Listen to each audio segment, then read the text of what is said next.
Knocking on heaven's door. No, no, knocking on heaven's door. I looked into the room. Just a glance, mind you. So this was one of your brooch. So this was when your brooch dropped. Brooch dropped. That explains that. It does. There's no other time I could have dropped it. But that's ridiculous. You only looked in for an instant, but you dropped your brooch? Brooch. Hit forehead. She had raised a possibility. The only thing that can counter that is evidence. So she looked in at the crime scene. Actually, I intended to go into the dressing room. I knew nothing of what happened, of course. But the moment I opened the door, I heard a horrible voice. Your forehead shouting, "Who's there?" No doubt. A horrible voice indeed. Ugh. Close the door immediately. Well, that explains the brooch. Let's return to your testimony. That's too convenient. She's hiding something. Lamar, you did look into the room, though, right? Yes. Testify as to what you saw. Very well, though it was only the briefest of glimpses.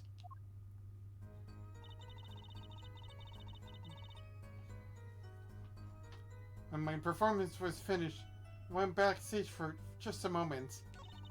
I saw nothing. The late Mr. Lutus's body was behind the wall.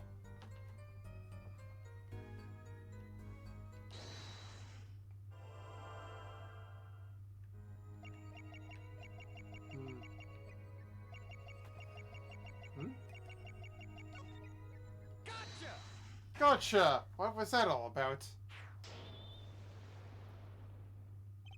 The late Mr. Lutus's body, you say? Yes? You know something more about Mr. Lutus's death than you are saying. What?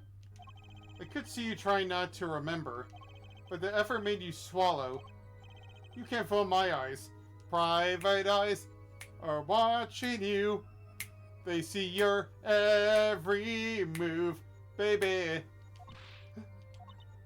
It is true. It was so terrible after all. Why did Mr. Lutus have to be shot? One moment, Lamar. Yes? What was that you just said? Why did Mr. Lutus have to be shot? Yes? She was hiding something. I knew it!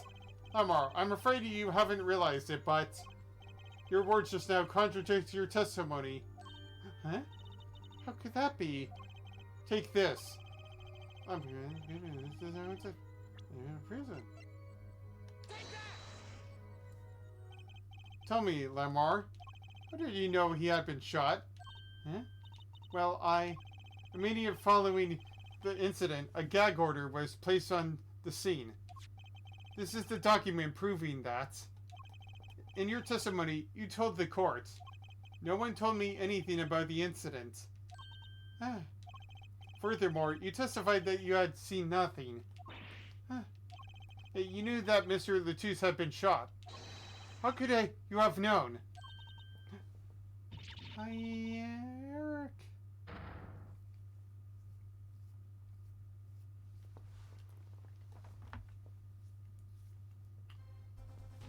Lamar, you aren't hiding something from this court, I hope. The sweet song of hers was sounding a little too sweet. Now I remember. Please, allow me to add to my testimony. Of course. All I want to know is the truth. She looks kind of pale, huh? She saw something, I know it. Even the victim said so. I saw bullet holes in the wall and knew Mr. Lutus had been shot.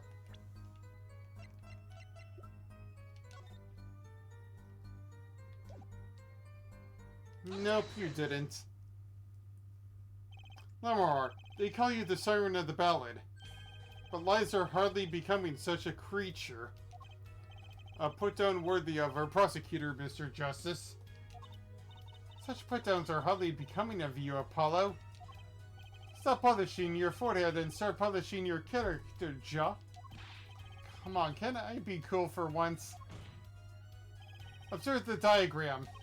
Lamar, you looked in from the door for just a moment, correct? Yes, that is so. There were bullet holes in the room, yes. But they were in the wall the door is on. Huh? You see? Assuming you merely glanced into the room. You couldn't have seen those bullet holes. Yark. Lamar. Yes? I'm afraid the defense has raised a good point. It appears that you have been holding back something. I must tell you? Must tell you what it is I saw? Yes. The happenings in this trial are being recorded. I'm certain it will be on the news in Virginia. You understand your reputation is at stake. It falls to you to avoid tarnishing it. Personally speaking, I still believe that cross-examining her will yield us absolutely nothing. But she knew how Mr. Lutus died, and he named her as a witness. You must have seen something, Lamar. Very well. Lamar, please continue your testimony. Very well, I shall. Witness testimony. When I saw it too. I was on my way from the stage to the backstage exit. There was something like a little window there. That's how I saw it. There were 2 shots. I couldn't do anything to stop it. But it wasn't Maki. It was a grown person. I know what it was. So you did witness the crime. And the killer was a grown person, you say? Look, this is my first time hearing this, I assure you. Nice plea here, Forehead. Very well, Mr. Justice. You may begin your cross-examination. Where are you going, Apollo? We were right about Lamar. What's wrong? You don't look too happy. This whole thing smells fishy. That's what's wrong. Huh?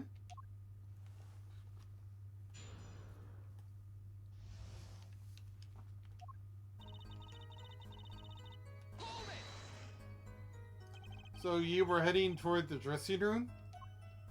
Yes. So this is a little before she opened the dressing room door and dropped her brooch.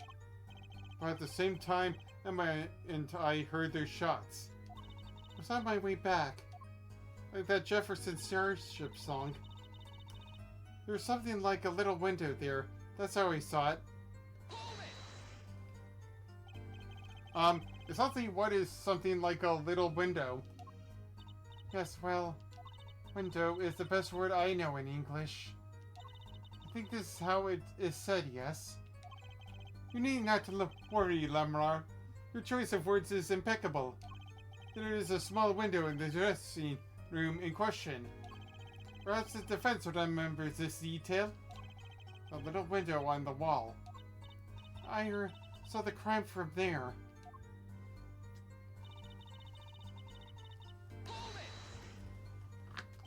You are certain you heard 2 shots fired?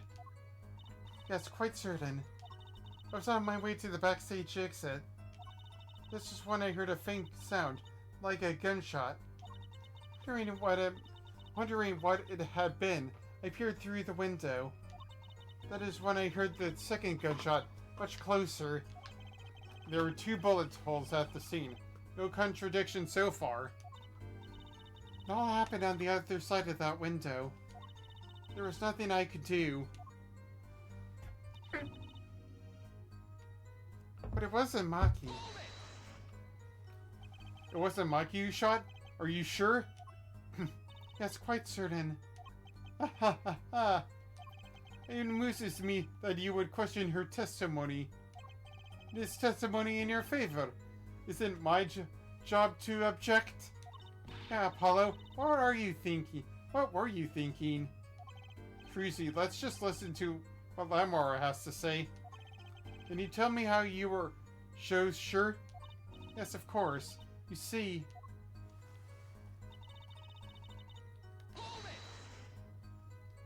A grown person? That's a little vague. I'm sorry. My skill with your language is lacking, I know. Certainly you would at least see whether the shooter was male or female? It was a man. A young man. And you're sure of that? Yes, his voice was quite clear. Voice? Looking at this diagram, it seems the dressing room was quite cluttered. It does seem likely you wouldn't have had a clear view of the shooter. As a singer, I rely more on my ears than my eyes. When I hear a voice, I do not forget it. That voice was the voice of a man. So you heard a voice. But wait. Couldn't that have been the victim, Mr. Latouche? Absolutely not. Did I not just say that I do not forget a voice? If it was Mr. Latouche who spoke, I would have known. Indeed. So you were at the window, and you heard the shooter's voice, the voice of a young man. Apollo, this is a good testimony. That proves it wasn't Maki. Indeed. If this turns out to be true, it would cast this case in a considerably different light. What is the defense opinions on this testimony? Though it pains me to say this, there's something about Lamar's testimony that rings false. Huh? Heh, bravo here, Fordhead. You're colder than I thought. I'm sure you remember what the problem is as well as I do, Gavin. As has been established, no grown man could pass through that air vent. He couldn't have fled through the scene of the crime. But that means Lamar has to be lying. I know, and I know it's bad for our case, but I can't shut my eyes to this. Believe me, the idea was tempting. It is, here Fordhead says. Yet, this is not the only contradiction within her testimony. What? What next? What's he talking about? Lamar, I understand why you would want to protect Maki. Yet remember, you are the siren of the ballad, and lies do not become such a creature. What does the prosecution mean? Apollo, what's he talking about? How come no one bets an eye when he says stuff like that? I recall the state of the crime scene quite well. The state of the room. Yes, and when the murder took place, that window was closed. I find it hard to believe you could hear a voice through it. What? But I'm sure. Lamar, I have nothing but the highest regard for your musical sense. But my opinion of you as a witness is somewhat lesser. Objection! But she's the only eyewitness we have. Objection! So you say. And the victim named her, the siren, as the witness. That's right. That's what Mr. Latouche. We heard your claim. We even entertained the possibility. And it brought us to this. Herr Judge. Yes? The prosecution requests that the witness be excused. Please. I'm afraid I must honor the prosecution's request. There is indeed a question of the witness's credibility. But if Lamar can't testify, then we don't have a chance of proving Maki's innocence. This cross-examination is over. Prosecutor Gavin, you may continue making your case. Danke. Dankeschön. Now where were we? Ah, yes, I would like to hear from the line detective once again. Objection! Wait, let me hear Lamar's testimony one last time. But the cross-examination is already over. Until such a time as the need arises, this witness may leave the stand. I'm sorry I could not be of more assistance.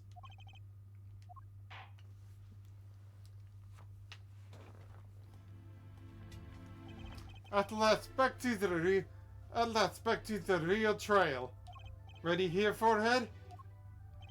Grr, I hope I didn't miss my only chance. Valentine detective, how far had we got until we were so rudely interrupted? Don't ask me. I dislike saying the same thing twice. And I never repeat the song for an encore.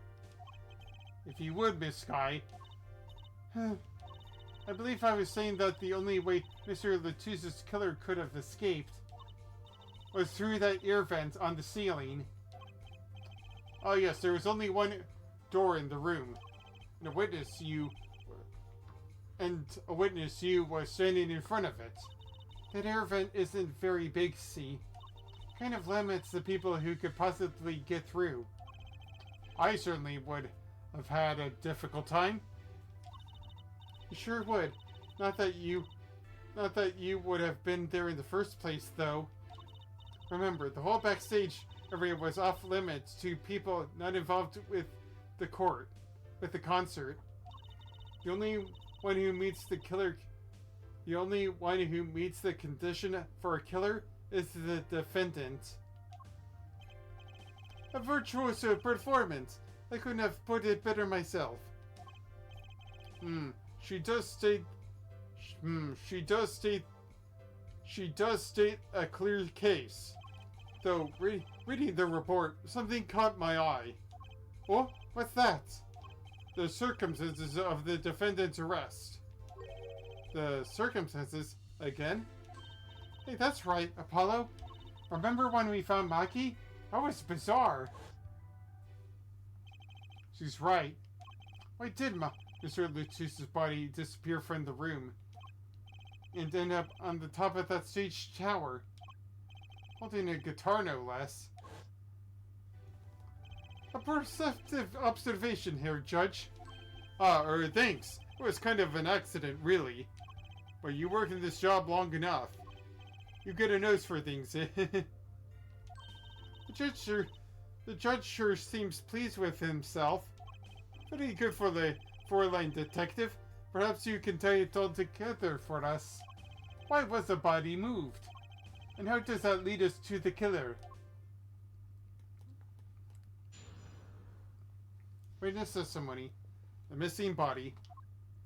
I believe Maki stole the body because of some lyrics. He made the body to match Lamour's song. No one in this country had a motive to kill the victim. And Maki practically left his signature at the scene. All of this evidence clearly points to the defendant. Lamour's song? Yes, the guitar serenade. You noticed its code too, did you not? Its code?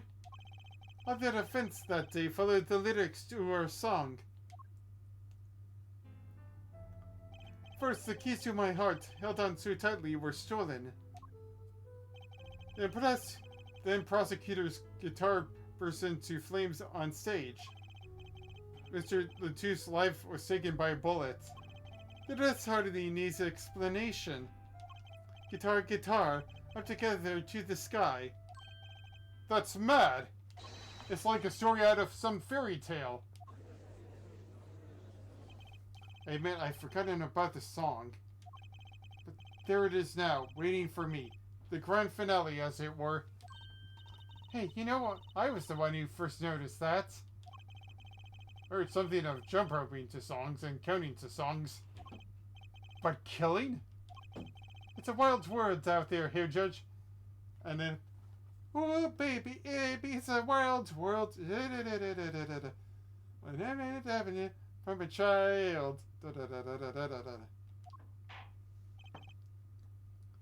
Very well. Very well.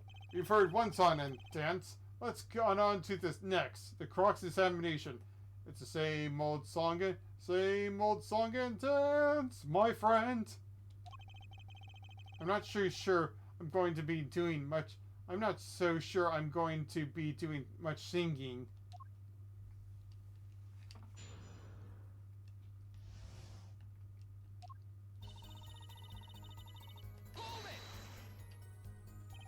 Who would seal a body just to match some lyrics?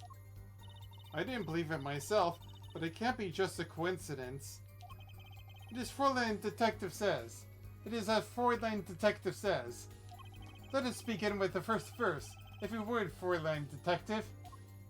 What? You want me to sing it? You are the witness, Ja. Or did you want me to sing? I warn you, my fee as a vocalist is not trivial. Fine, fine. Ahem. Let's look at the first part of the lyrics, shall we? When you stole away the keys my heart held on to so tight. Indeed, my favorite heart-shaped keyring was stolen that morning. Next we go to the right page of the lyric sheet, where we find burning on my heart, fire, burn my love away, all away. As we know, Prosecutor Gavin's guitar burst into flame. Like a bullet of love fire, take my life away, all away. Mr. Letoux's life was taken by a bullet. Bravo, Fräulein Detective. Your singing it's not bad. Now for the finale. Guitar, guitar, up together to the sky. As it says in the lyrics, Mr. Letoux was found with a guitar high in the sky over the stage. No series of coincidences could ever be so conceived. He's right, scientifically speaking. What would Wacky have to say? That concert was whack. It's hard to argue when she pours her heart into it like that. Anyway, the shooter.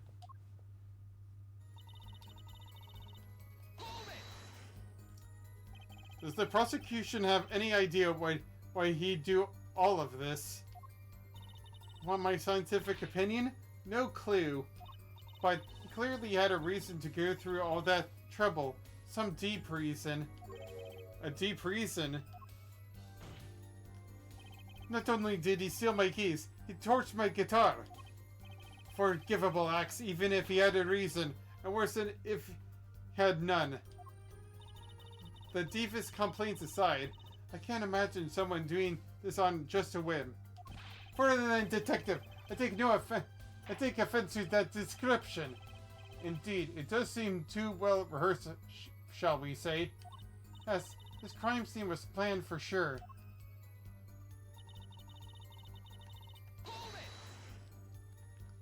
But Mr. Letoux spoke English.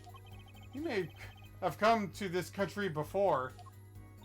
I'd like to do that, I assure you. Oh? It was his first time in the country, it seems. Apparently, he learned English on his own. Great. You see? No one here had a motive to kill him. Certainly not in such an elaborate fashion. It does seem difficult to imagine. Unless our famous prosecutor did it as a publicity stunt. What did you say? Prosecutor Gavin, you did this to promote your song? Of course not, and I'm quite dismayed by the ludicrous nature of her claim. Why would I need promotion? Everyone already listens to my music. They're even in my textbook at school. Which textbook would that be, Trucy? Oh, you know, Analysis to Songs 101? And I never heard of them. What does that say about me? I'm just kidding. Don't get all worked up, Glimmer Boy.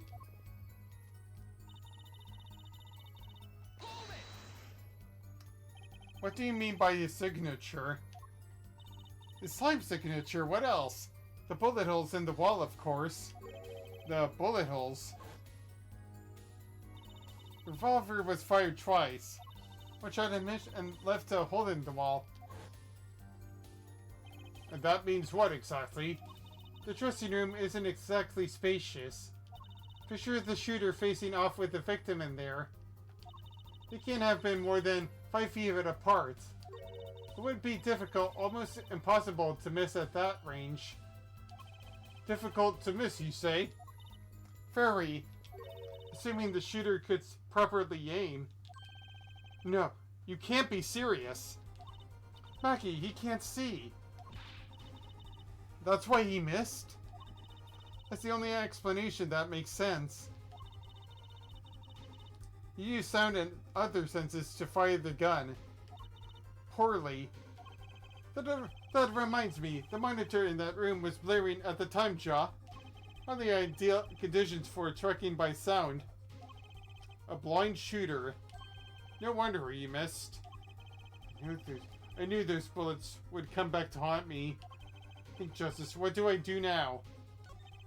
Sure, there were bullet holes left in the wall. But that doesn't prove the shooter couldn't see. Oh, how so? Well, there could have been a struggle with the victim. That's certainly possible.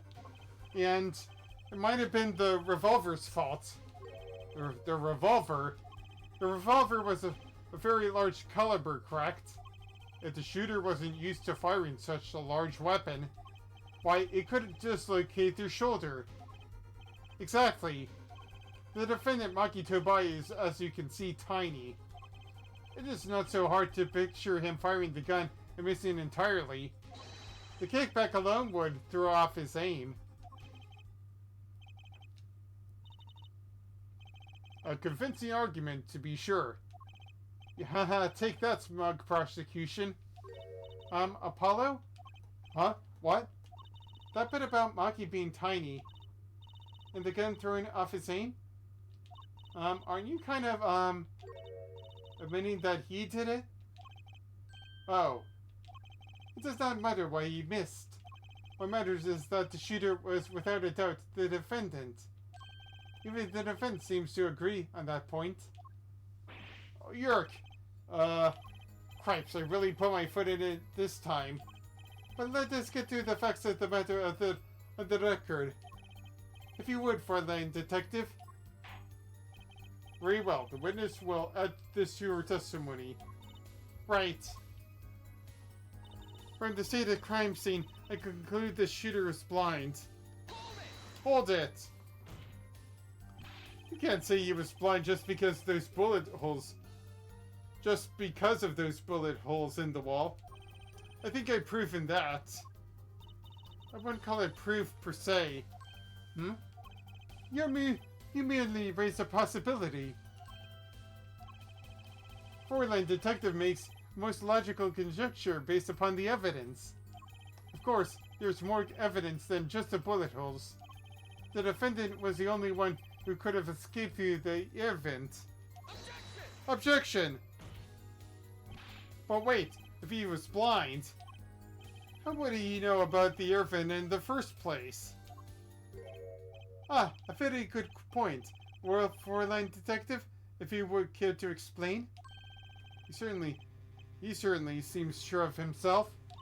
Recall the crime scene, if you would.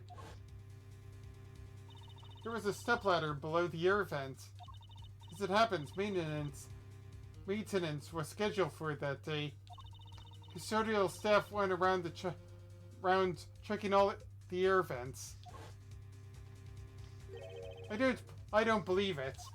Everyone backstage was told about the maintenance, including Maki Tobai. He would have known that there would be a way out at the top of that stepladder. Why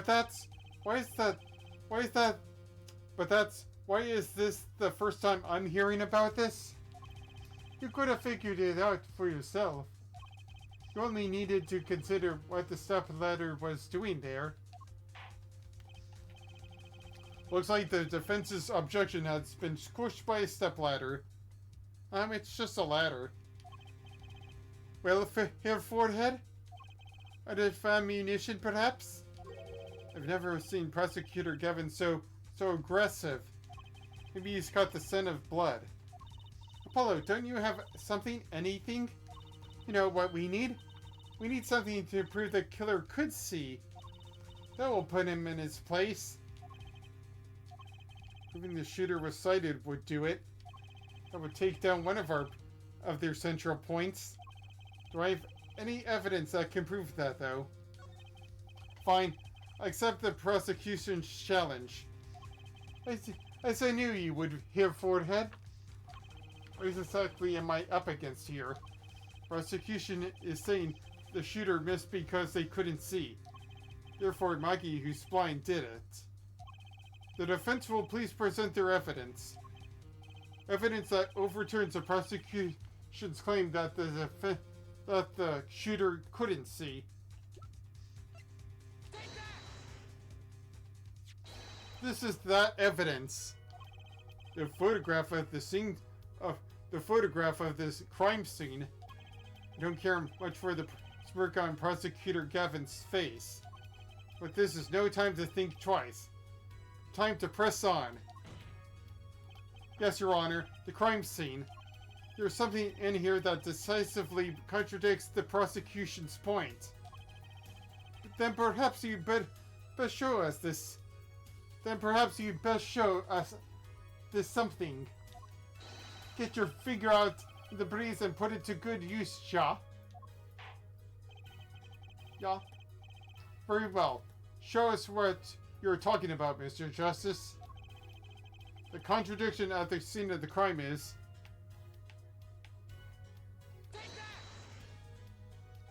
The contradiction is right here. The smeared blood stains. I thought it was just my blurry vision. But it really was blurry. The way the victim's hand is raised above his hand. The way the victim's hand is raised above his head. Much like a gesture I have seen many times in this court. It's almost as if he wrote something. Aha, I get it. At least I think I get it. Get to it, Fräulein. When Mr. Lettice was shot, he tried to write something. What would he write by the shooter's name?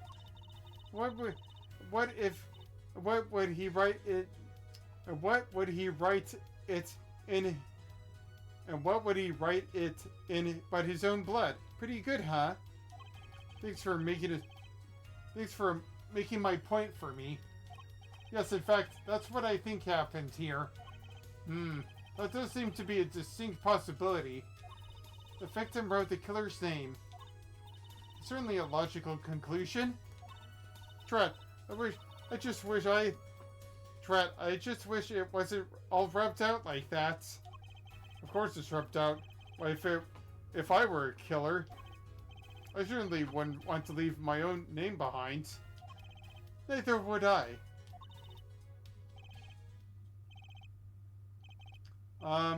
No one has anything else to say? About what? So the prosecution accepts this? You agree that this was the victim making an attempt to record the name of the killer? And that the killer tried to rub the name out? What's your point? What's my point? Let me ask you this. How did the killer know that the victim was writing their name? Well, Mr. Lettice was writing something in blood. Once the killer saw what it was... Wait. Once he saw what it was... Well, what did you testify about the shooter? I said they were blind. Ah! Yet the crime scene itself contradicts that. The killer had to have been able to see. Why would they rub out the name in blood otherwise? May I remind the court that the defendant, Maki Tubai, is blind? He couldn't have been the shooter. Impossible! Rumble, rumble, rumble. Rumble, rumble, rumble. Order, order, order! Prosecutor Gavin, please explain to me what all this means.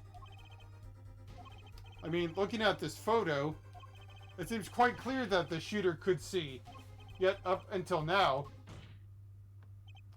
it seems I owe the court an apology.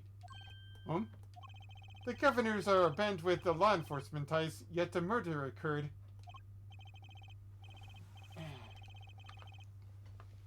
during our concert. Apparently, this caused some confusion over jurisdiction. As a result, some reports were not filed in an entirely timely manner. I'm not sure I like the vibe I'm getting here. Hey, Apollo, look at him. Why is Prosecutor Gavin relaxed and smiling like that? Like he knows something we don't, and he's about to tell us. I've got an idea. Let's rock! With these documents, but before that, I have a question for the four-line detective. If I may. What? Tell me, why do you think that Makito Boy is blind? Huh? What did he say? What are you saying? Of course he's blind. Of course. Of course. He's the blind pianist, right? So, doesn't Lamar lead him around by the hand all the time? No way. I have a report here on the defendant Makito Bai. According to this, Makito Bai can see perfectly well. What? His blindness was merely a publicity ploy by those clever Borginians. He can see quite well. Objection! But you said... What did I say exactly? If Ordered, that was in the course of this trial. If I claimed the defendant was blind, the only one who did was four-line detective. But that's a significant fact, yes. Consider Makito Bai sees.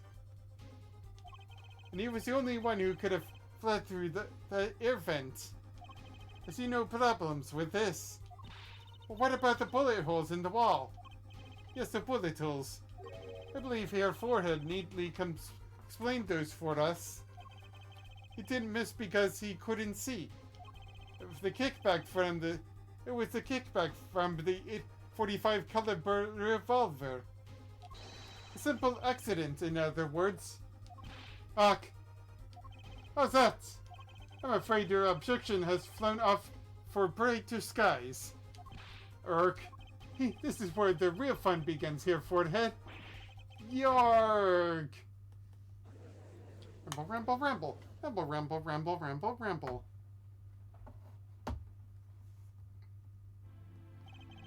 And with this, I am going to get a good drink of water. It is definitely needed.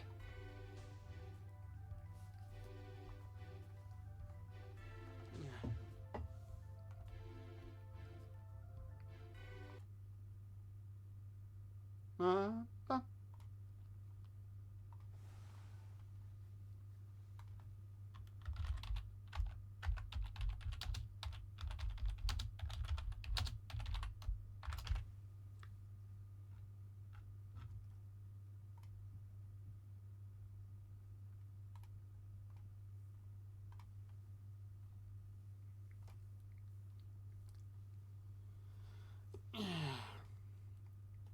Needing some water through my throat.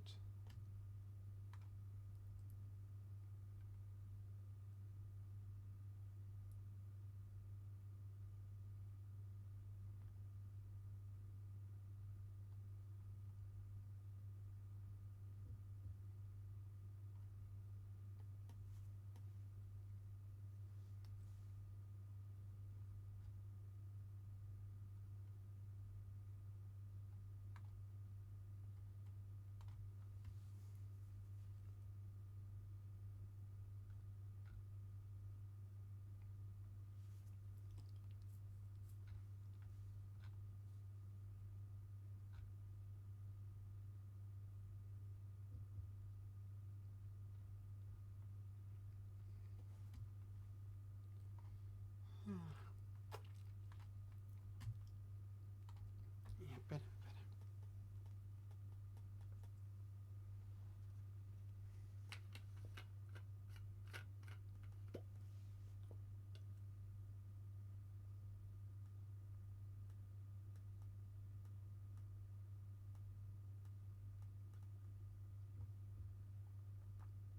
Yeah.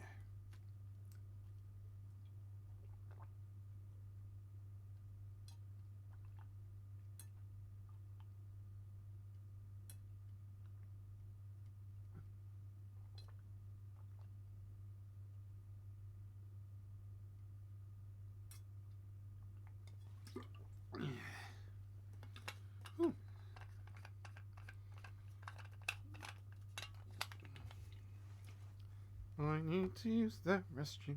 I'll be right back.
I'll be ready to rock on at just a minute or so.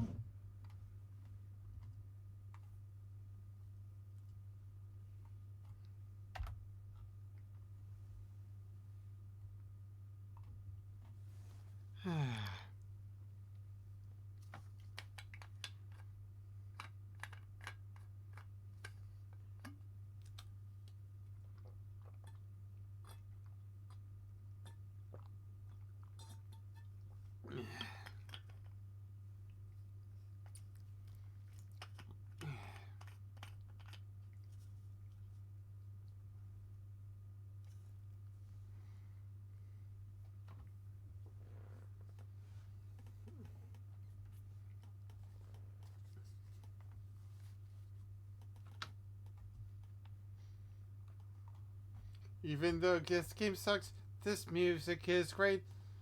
What did I say? This game doesn't suck. It is mediocre at really just best. I knew you didn't have what it took.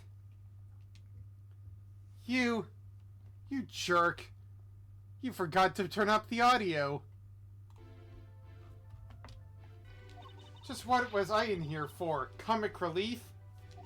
Yeah, apologize. Ha ha ha. Oh, sorry. That's no way to apologize. Devil.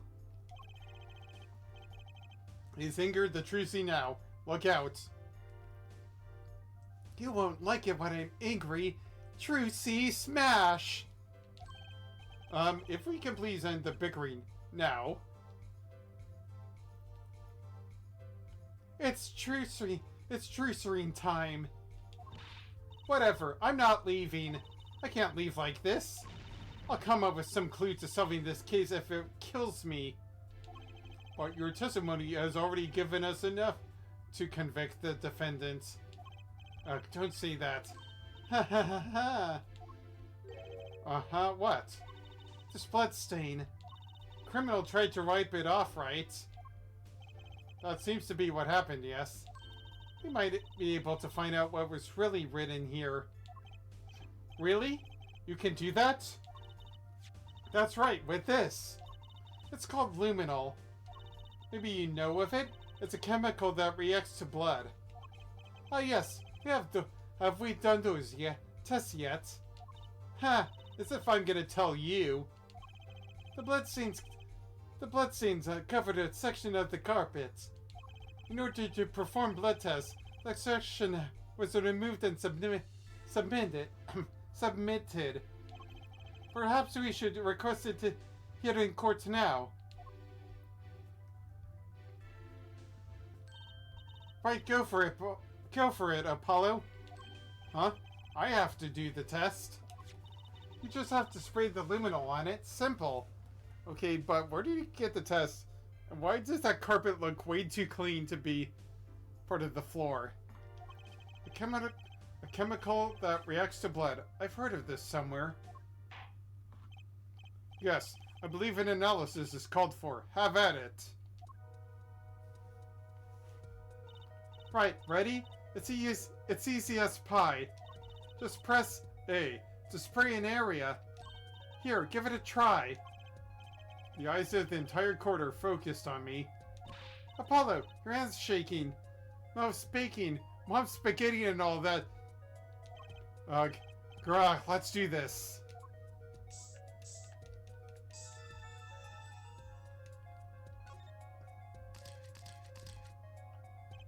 Wow, it really works.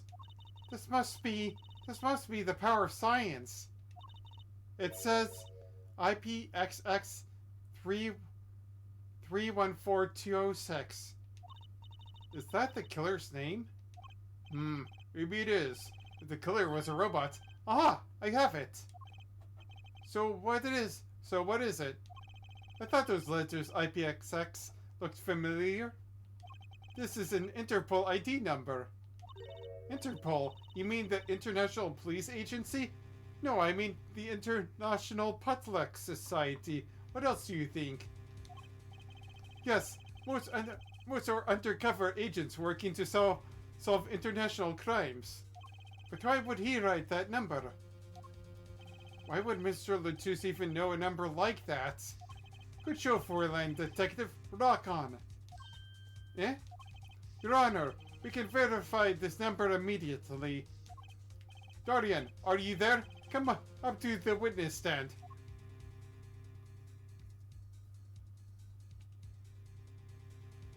Dorian, you're what we need. Go check into this Interpol ID number. Sure thing. Give me 3 minutes. No, give me 27.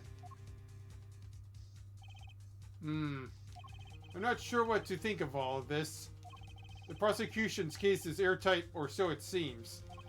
Yes, if this number is really that of an Interpol agent. Oh, wait, I know. What if Maki Tobai is really an undercover Interpol agent? That would be a possibility. A possibility, yes.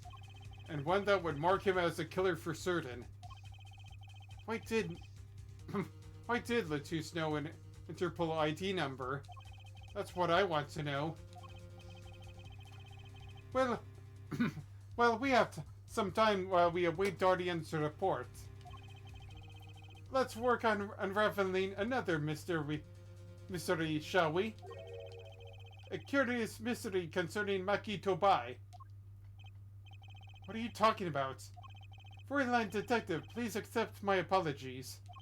I received word that the defendant could, in fact, see just before the trial began. It seemed too much of a bother to tell you. You had me until that last bit. Does this not raise a rather straightforward question? Well, sure. Why did Maki pretend he couldn't see? Exactly. Makes little sense. What do you think, Pierre Forehead? Huh? Me?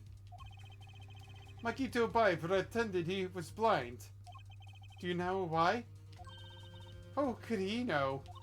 Wait, Prosecutor Gavin knows why, doesn't he? He's known from the start of the trial. He's been leading us on the whole time. Something wrong? Do you think perhaps this is all some kind of game? You know, that the moment I heard that report, I knew why. I suppose people who have sold over 1 million records really are something else. What does that have to do with anything? There was a reason why Maki Tobai pretended to be blind. But it wasn't for his own sake. Getting the picture now. It wasn't for himself. Well, Mr. Justice, can you present evidence that shows why the defendant had to be feigned blindness?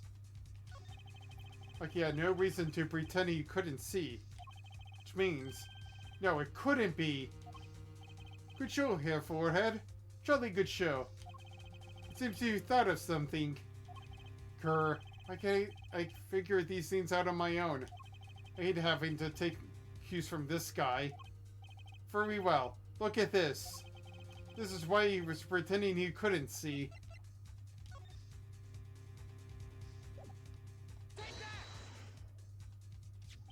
That is Lamar? Lamar and Maki Tubai. Recall their relationship, particularly their unique arrangement over the years before visiting our own country. Lamar and her pianist. They would always walk together, she leading him by the hand. Even when they got on stage, she would lead him to the piano. She would walk all the way over there with him. That's right, because he was blind. She led him all this at all times, never letting him go. All times. Yes, we have just learned something that makes their arrangement peculiar indeed. Maki could see. Why did they have to keep this act? Why did they have to keep up this act the whole time? Well, wasn't it part of their performance? I think there's a simpler explanation. Maki did not need to be led by the hand at all. That can only mean one thing. Really? Really? It was all the other way around. The one who needed to be led by the hand was Lamarar. What's this? So you mean to say that Lamarar is? She's? Yes, Your Honor. Lamarar is blind. What? Order! Order! Order! This is crazy, Prosecutor Gavin. Is it now? Please shed some sanity on this madness. The defense has made an outrageous claim. The only thing outrageous I see about the defense is his vast forehead. Yet I see it is not vast in vain. This time, it's quite correct. But that makes no sense. Yeah, wasn't she supposed to be the landscape painter and sound or something? Well, since we have her here, why not ask Lambrar herself? I believe she is still in the witness waiting room. Apollo, what does this mean for our case? Don't ask me. I had no idea she couldn't see. I hadn't even imagined it until now. Bailiff, bring in Lamar.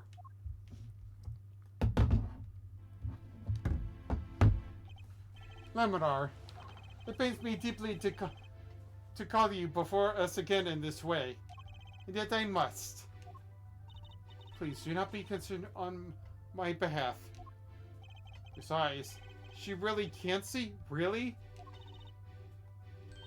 It is true. How funny it is that a tiny light born in the Virginian countryside would one day grow to entangle the entire world. So you are? Yes, as I mentioned before, I have no memory of the time before I became Lamarar. Know too that my memories begin in darkness. The word light has no meaning for Lamarar. I see. You may recall me saying something toward the beginning of this trial here, Forehead. Huh? What's that? I believe I said it was unfortunate this crime had no direct witnesses. Ah. Now, Lamarar, I must ask you to stand once more. Will you testify to the court about your eyes? Of course. It was never my intent to deceive any of you. May I begin, Your Honor? Yes, of course. Though I admit, I'm a little lost here. I think we're all a little bit lost here, Your Honor. Witness testimony. Amorous eyes. I have no memory of the lights. I debuted in a world of darkness and sound. My producer came up with my PR line before he knew this. So silly as it may sound, I had to pretend I could see. Everyone on my staff knew, of course, but no others. Hey there, what's up, man? 82 with the Smack Talkers check-in. But this is a murder trial. I apologize. It was part of my contract, you see. I was to keep my blindness a secret no matter what. Music is everything for me. I never imagined something like this would. She told us the truth in the beginning. When she said she saw nothing. Very well. Does the defense have anything to add? I'd like to cross-examine. But what is there left to ask? There was one thing in her testimony that bothered me. Perhaps it is best we let you get it out of your system and get out with the sickness. A system of a down. Someday you'll come to understand the importance of thinking for yourself. Very well. The defense may proceed. However, be aware this court will not tolerate any questions deemed too stressful to the witness. Okay, there's only one part of that bothered me. Just let me ask about that and I'll be happy.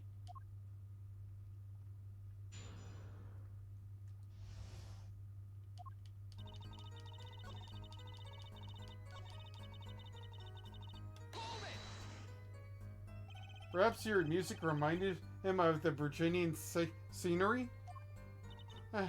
No, it was quite the opposite. The opposite?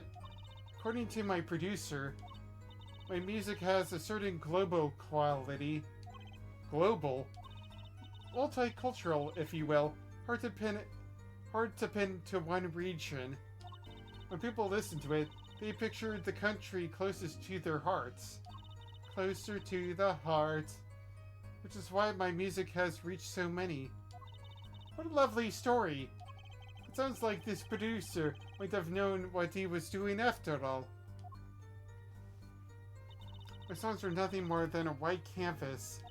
To me, the real landscape painters are the listeners. When I think of that, I do not mind how I am represented to the world so much. Yet one thing quickly led to another.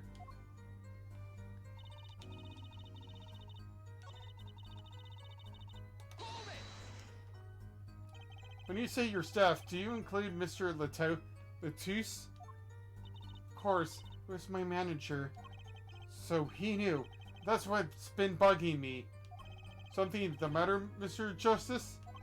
I believe I know what is bothering our young defense attorney. You are thinking of when you discovered the body, yes? Is he right, Apollo? Yes, I was.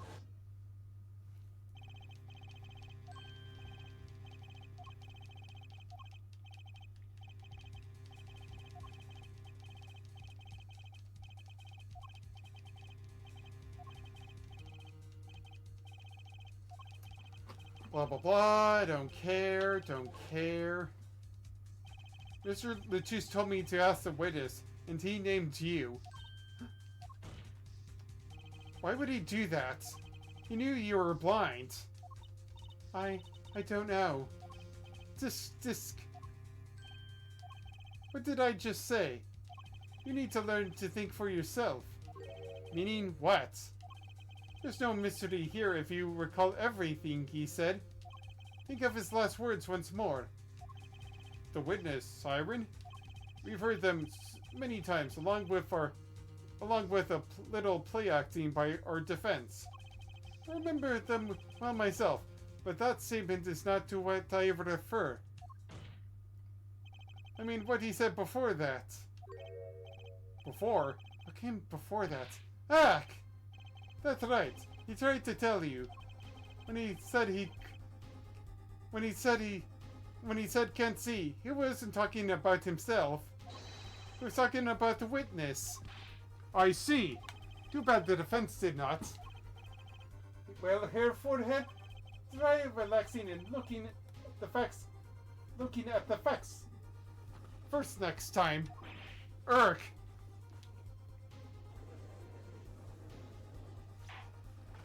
Order! Hold on a moment. while I do something.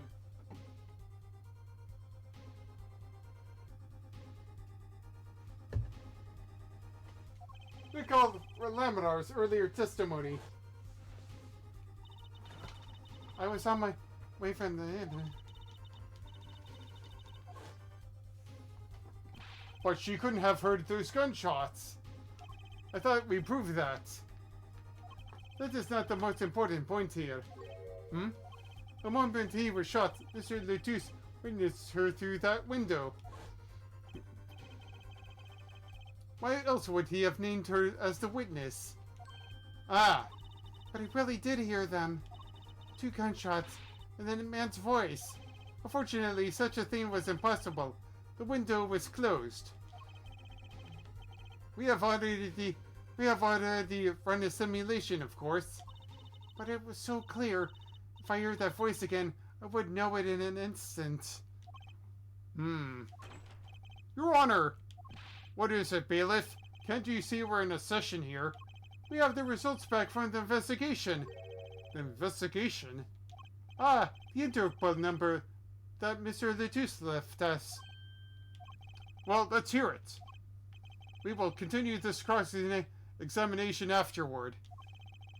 Detective Crescent, your report, please.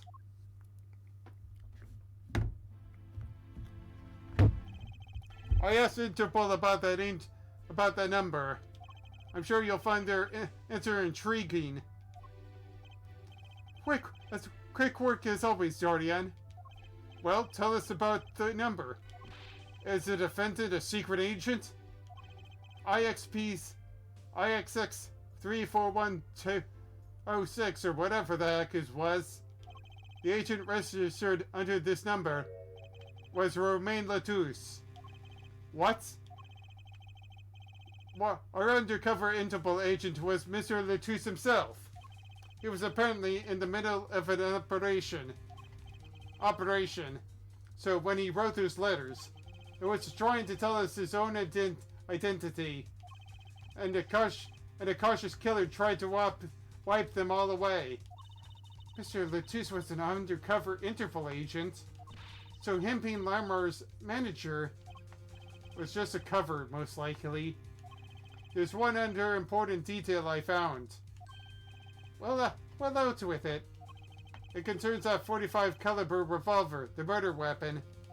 Apparently, it belonged to Mr. Romain Letus.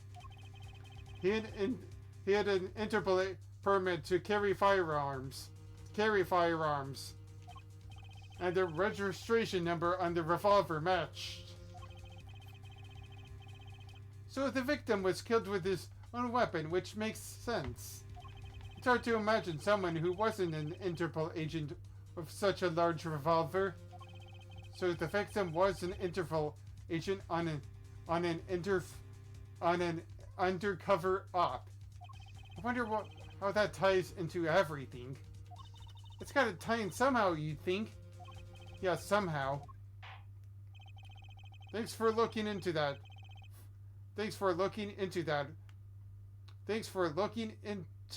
for us, Detective Crescent. It's a great help. Oh, no problem at all, Your Honor. I'll be heading out. Hold it. Wait. Lamar, is something the matter? That voice just now. Dardian? Mr. Dardian, is it? It was him. I am sure of it. It was him? You aren't seeing that voice I heard talking to Mr. Letus when he heard the gunshots fired. It was him. It was Mr. Dardian. Is this some kind of joke? What? No way.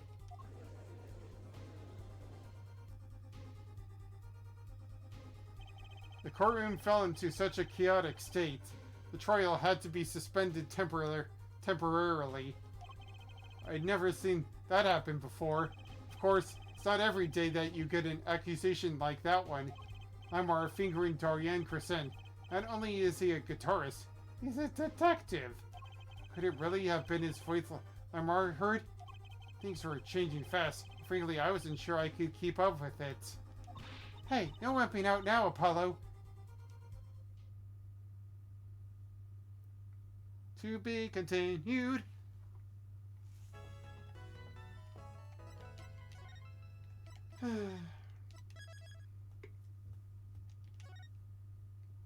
Investigation day 2. Investigation day 2. Yeah, sure. July 9th, 2:12 p.m. Right agency. Anything agency.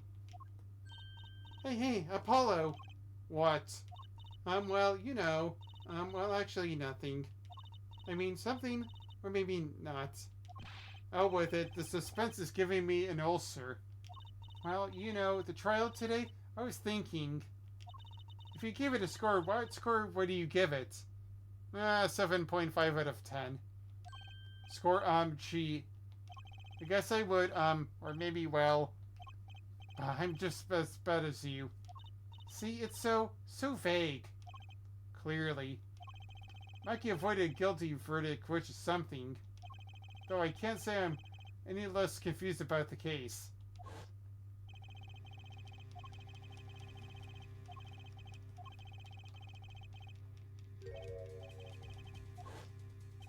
And the victim, Mr. Latouche, who would have guessed he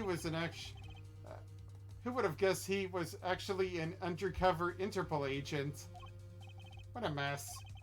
We don't have any idea what he was investigating.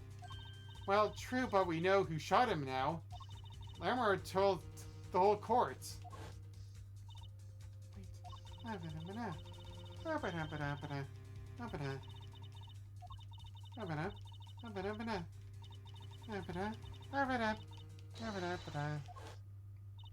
It's another mystery, Apollo. I love mysteries. I don't. Speaking of mysteries, what's Mr. Wright up to? I wouldn't mind asking his opinion. Now that you mention it, I haven't seen Daddy around. What, is he some kind of stray that just wanders in and out at will? I wouldn't say that, but he has been going out a lot. Some top secret mission, he said. Top secret? Anyway, you can't just rely on him to save the day. And you've got me to help you. We'll be fine. You've got a friend in me. You've got a friend in me. Fine. Right. Well, time's a wasting, as they say. Let's investigate.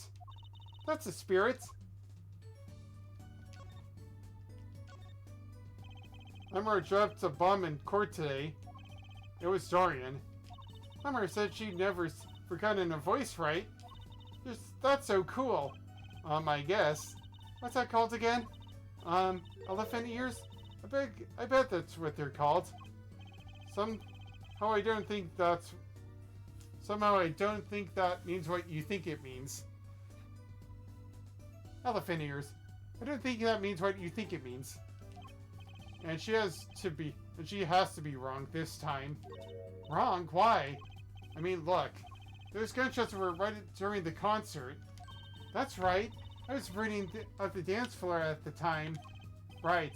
Did you happen to look up on the stage? Maybe Dorian, even? You bet I did. He's one of the Cavalier's guitarists after all. He's so cool. Oh.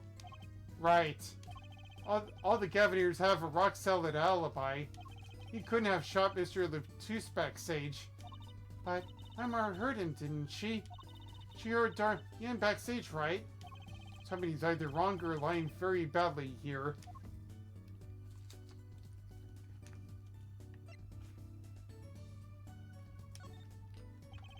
An Interpol agent. I was wondering, what is Interpol anyway? Huh? Interpol? They're the guys who catch international crimes. And they have a really solid rock band as well. Why can't they just call themselves International Police instead of making up some silly name? Yeah, anyway. You think he was investigating Lamar? What? Why would anyone do that? She's not a criminal. She couldn't be. Don't be fooled by appearances, is all I'm saying. But remember, I am a magician, Apollo. I can spot a palmed coin at 50 paces. If only it were that easy. In any case, we know he was working on something. I wonder if this something has to do with something to do with something. That something being our case. The last something, I mean. Something like that. Frankly, the whole thing is making my head hurt. What was Mr. Lucius up to? Ha ha ha ha ha ha ha! Trucy, was that another one of your tricks? It wasn't me. I can't even make Mr. Hats laugh like that. Oh, you. Whether the mundane gives way to miracles, a word is whispered. Gramarye. Hey, the other day! Eek! Who's there?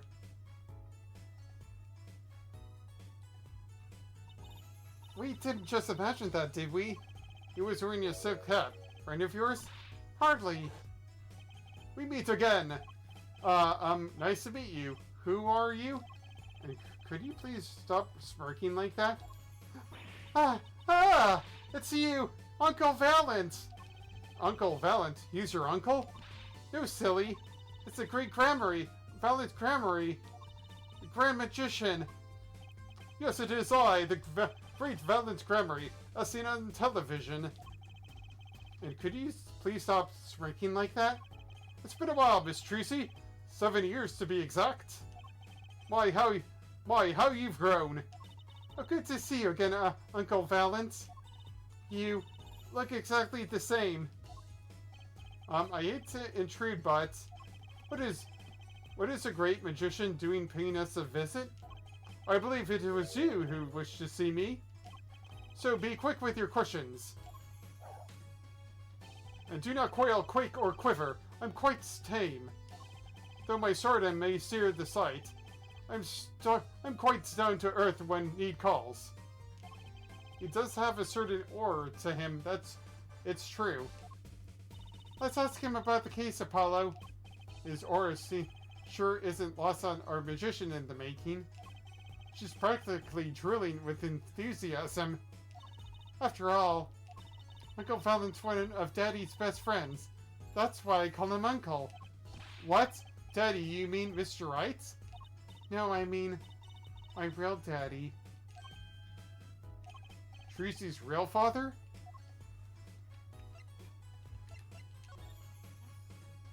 Wait, Apollo, don't tell me you don't know anything about Troop Gramarye? Troop Gramarye, huh? No. But it does sound kind of familiar. Oh, lost life! Lamentably listless lad! Gotta believe I got that right. Do not know of the great troop of magicians on the planet.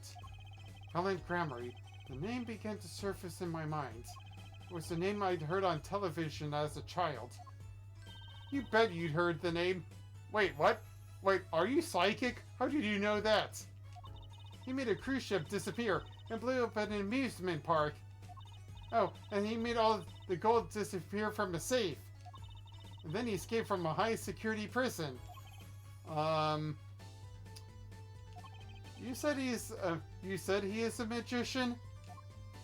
I opened the locked two hearts of chains by mediocrity. This is a true miracle of Troop Gramarye. Wait. What, Apollo? I do remember seeing you on television a long time ago. Weren't you with someone else? Like a duo? A duo? Yeah, you had a partner. Something Gramarye? Yes. Zach Gramarye. Masterful maker of magic. A capable crafter of shining showmanship. Why is everyone so quiet?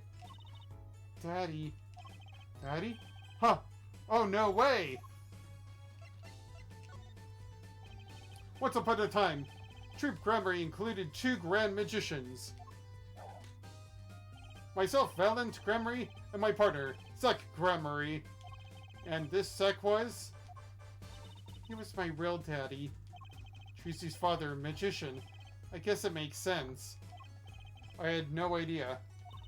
There wasn't much point in talking about it. Not now that he's gone. Oh, I'm sorry. No, it's alright. Okay, I'm not lonely. I've got my daddy after all. And you make me laugh, Apollo. That I'm good for comic relief, at least. Not that I see daddy around much these days. Oh, I've been remiss in remembering my reasons for my visits. Reasons? Two, in fact. The first being, of course... Swindle. To see you, Miss Tracy. You don't know how happy I am to see you again, Uncle Valent. I'm sure you are. Not one for modesty, are you? When I encountered you at the Coliseum, the first time in 7 years, I could feign not contain my emotions. I wept oceans. And to learn you now defend that poor pianist, that blinded boy. 'Twas a hot topic of talk amongst the staff, you know. And defend him you did. Well, it wasn't all my doing. I'm his defense attorney, actually. My other reason for coming here today was this. That's a videotape? Quite so. A recording of the concert, no less. I brought it for you, Tracy, on behalf of Troop Grammarly. Will you watch it? Oh boy, this... I guess I'll take a drink of water while I see this again.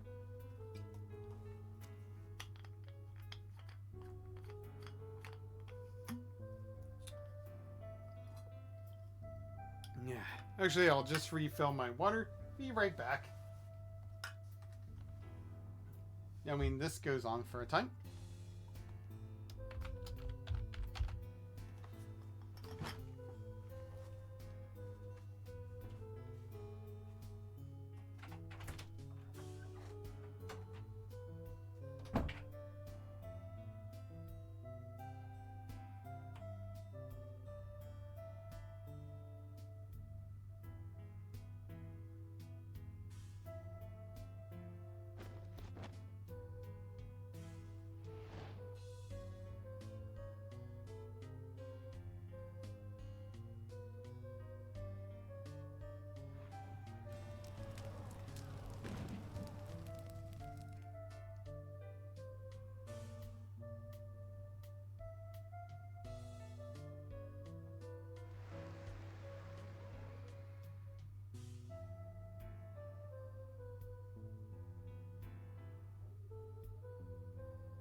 Yeah, back to where I was. Wow, it's almost as good as it was live. So what's the word? Mysterious? There are more mysterious things than her song going on. Way more mysterious. Ha ha ha ha ha! This Valentine Grammarly has good reasons to be here today. But I wonder what its reasons were to be at that concert. Videotape received from Valent.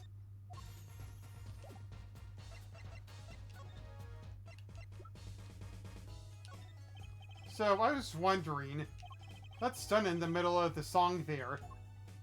I didn't see a stun. What about Lamar vanishing and reappearing? Oh, that? I guess I'm so used to seeing that happen I didn't even notice.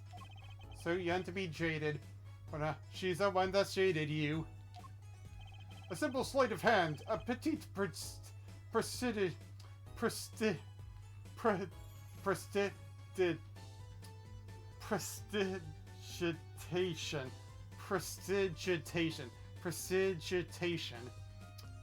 Why is that word there? A modicum of magic from me to you. So that's why you were at the concert? Yes. I was there to watch my trick take to the air. So you're the one who knows how it was all done. Of course, I'm like a deity with the stage as my domain. I suffer no mystery upon those floodlit boards not grasped tightly twixt my fingers. It is a potent primeval power I possess. Well, do you think you could ask me about my tricks? No, thank you. Tell me how it was done? Hey now, Trucy, that's like totally against the rules, Apollo. Not during a murder investigation, it's not. Why not? For my illusions are mine alone, monsieur. Also what? Recall that the terrible occurrence happened later. Well after my illusion entranced the audience. Oh. Don't even ask. I won't answer. Too bad for you, Apollo. Grr, whose side are you on? I, Valentine, now make my leave, Miss Trucy. There's no need to rush, Uncle Valant. You should stay a while. I'm afraid I cannot. I may not. I shall not. Have been asked to assist with an analysis, and so I shall slink back to the scene. Wyatt's with me in the alliteration today. So, you'll be at the concert venue today? Correct. If you could call on me, come back to the Coliseum. See you later, crocodile. With a whirl of his cloak and a wink of his eye, he turned and walked out through the door, normally. Well, there you go, Apollo. Let's get cracking. Right. Helen Crammery. I've got a few more things to ask him. Foremost amongst them, that bit of magic that made Lamar disappear. And how he knows Trucy and her real father.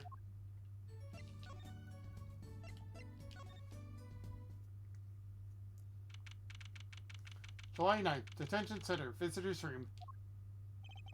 He may not be guilty, but he's still a suspect.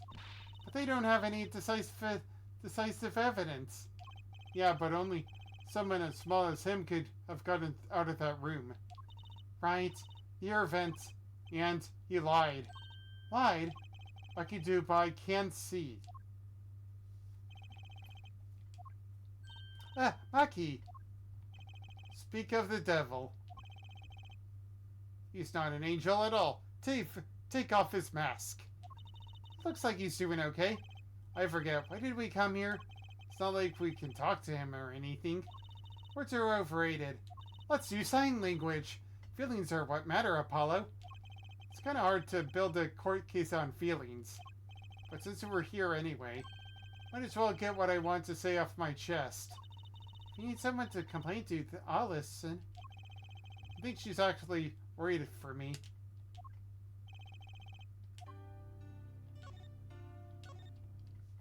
So, what did you think of the trial today? Well, I'm glad he doesn't understand English after all. If he did, he would have been scared out of his mind by that trial. Hey, all's well that ends well. You have to be more goal-oriented. If he's innocent, we win. If he's found not guilty, we win. Like he might not understand English, but I bet he gets that better than you do. Huh? I'm glad Lamar testified. What a great person. She even got Maki off the hook by naming another suspect. Darian Christian of the Governors, that detective. I wonder if Maki knows what happened. I mean, if he could follow how the trial went at all. If no one told him there's a new suspect, how would he know? Hey, what is it, Apollo? No, it's nothing. I must be imagining it. Imagining what, Apollo? It's just, I couldn't help but feel that, I don't know. Maki, he doesn't understand what we're saying, right? How could he? He's a young Virginian. He doesn't speak English. Yeah, my bracelet is reacting to him. Huh? Maybe it's malfunctioning? Or it's scared because you make keeping those I'm so mad faces. Was I that bad? Maki lied about not being able to see. Well, what if that's not all he lied about? If you're curious about it, there's only one thing to do. You should ask him. I think I'll take something big. I think I'll take something big to get to him. Some kind of undeniable evidence. I'll be back, Maki. So, Maki, you can see, right? Maki can see and Lamar can't. The whole world's gone topsy-turvy. Sorry, Apollo. I don't think we're gonna get any information out of Maki. Which makes sense. Yeah, I guess it does.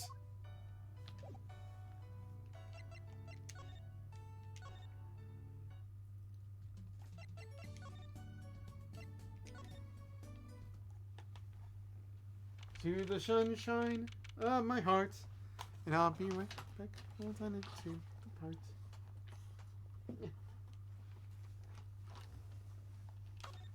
Whoops. I don't want to investigate anything right now. July 9th. Sunshine Coliseum. Sunshine of your love. Dang, it's really pretty out here. That's a really good concert venue. Is this a Parkway? How'd they get that blimp? Are they part of Led Zeppelin's tour as well? Whoa, what a great day. It's perfect. It's perfect weather for sleuthing.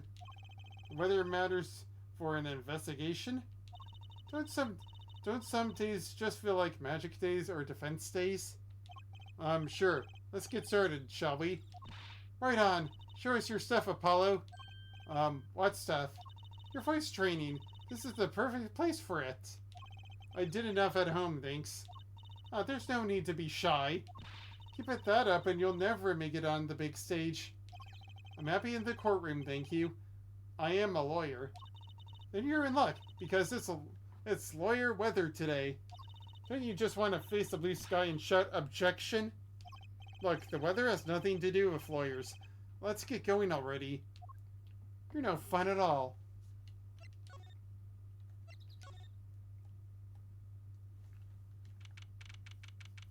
July 9th, backstage hallway. Mr. Attorney. Lamar, I'm sorry about what today There's nothing you need to apologize for. You were merely defending Maki. Are you okay? Alone, I mean? Humans are blessed with 5 senses. Even robbed of one, we get by. Though it does make being a witness rather difficult. Speaking of scene, you knew who we were. You knew who we were before we spotted you just now. And we weren't even talking. I heard your footsteps several times the day before. Oh, you must have great ears. Ears that heard the crime taking place. Or so she claimed yesterday. But how? How I want to know is the fact that I haven't done an intermission yet.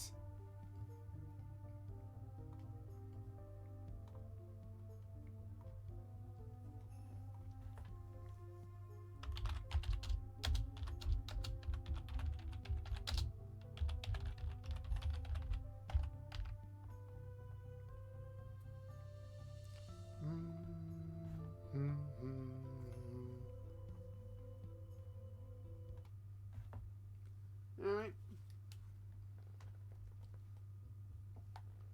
Guilty.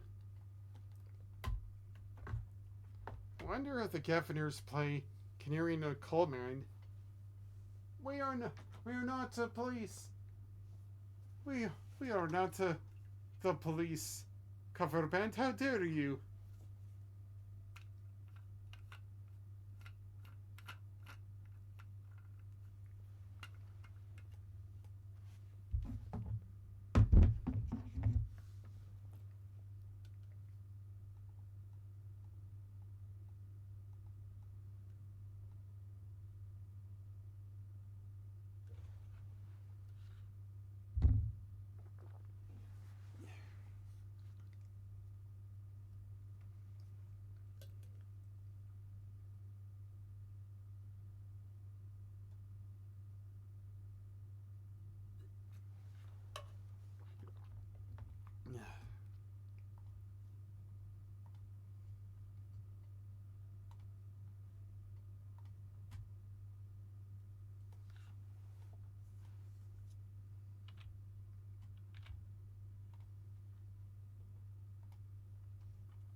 Alright.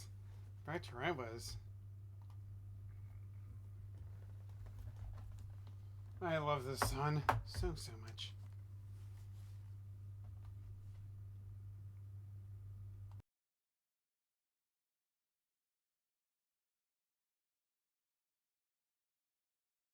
Shoopity whoop.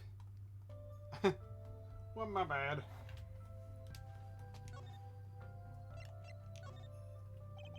That was quite a statement you made in court. You made today in court. About hearing Dorian Crescent's voice at the scene of the crime. I do not know his name, but I never forget a voice. Come on, move it, move it, move it, move it, move it. We already know this.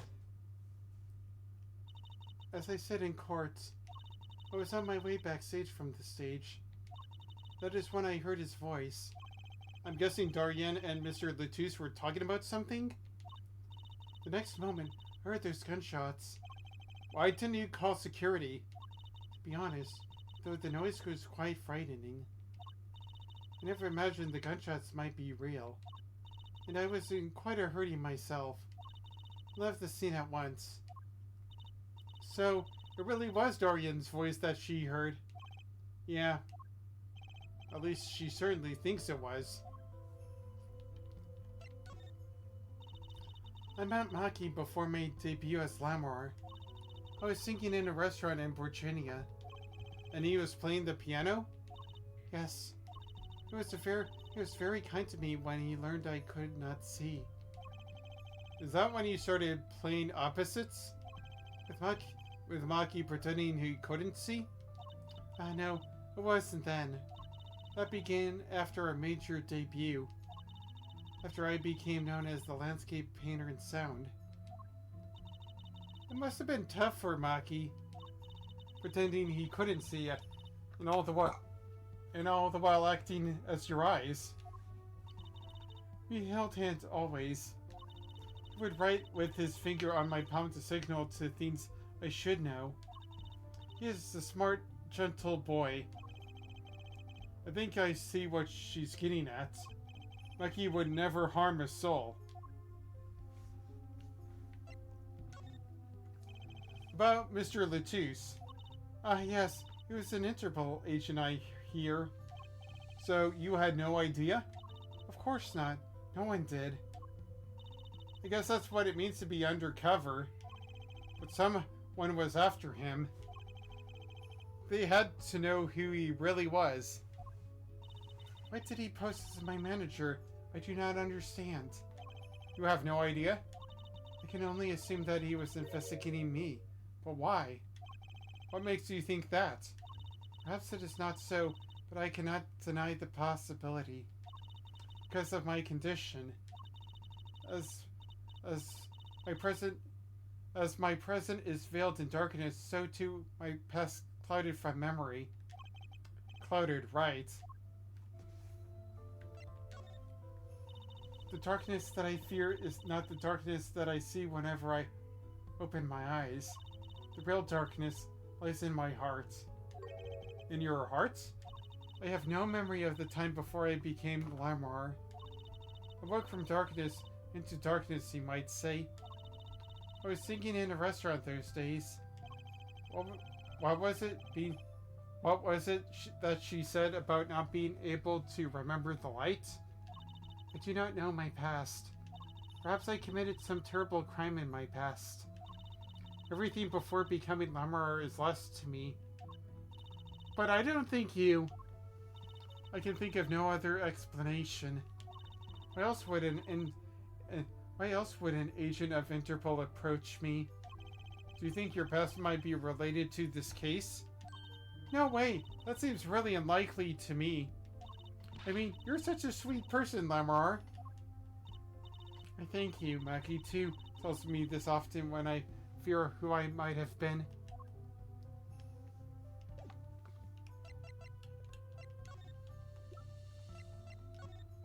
We took a look at your performance again.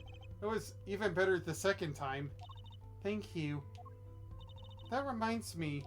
That was an incredible illusion you pulled off. Illusion? Yeah, the illusion of Gaia. When you teleported from one stage to the other, remember? Ah, yes. Apparently they hired a professional magician. Valentine. I was wondering, do you think you could tell us how it was done? I'm afraid I cannot. Mr. Gremory swore an oath made me swear to never tell a soul. I was afraid of that. Hard to believe a magician if you can't keep a secret, you know. I am reminded that I wish to speak to you about something. Yes?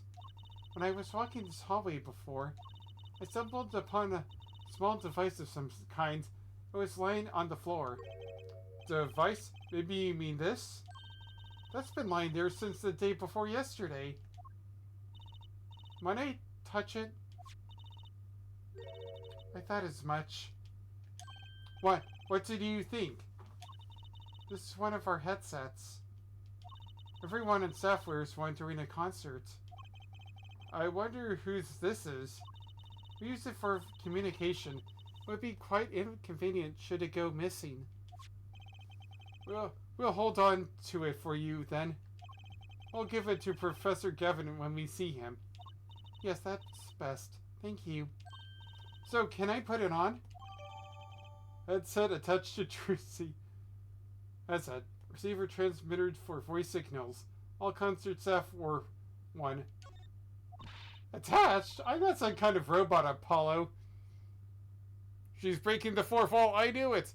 Hide. Hide anywhere. Everyone in staff was wearing one of these headsets. This might warrant some further inquiry.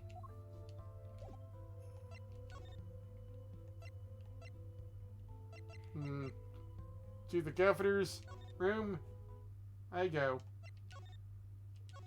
Backstage hallway. Mars wrestling room. Backstage hallway. Stage. July 9th in the wings. And I'll be right back. I need to go to the restroom.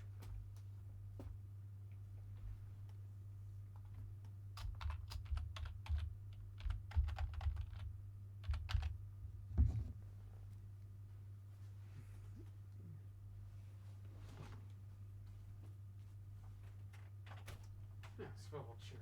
Just like that one.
Let's see here.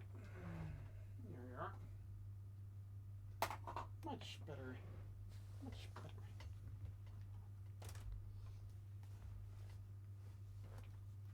I wonder what we're gonna see here. Suck.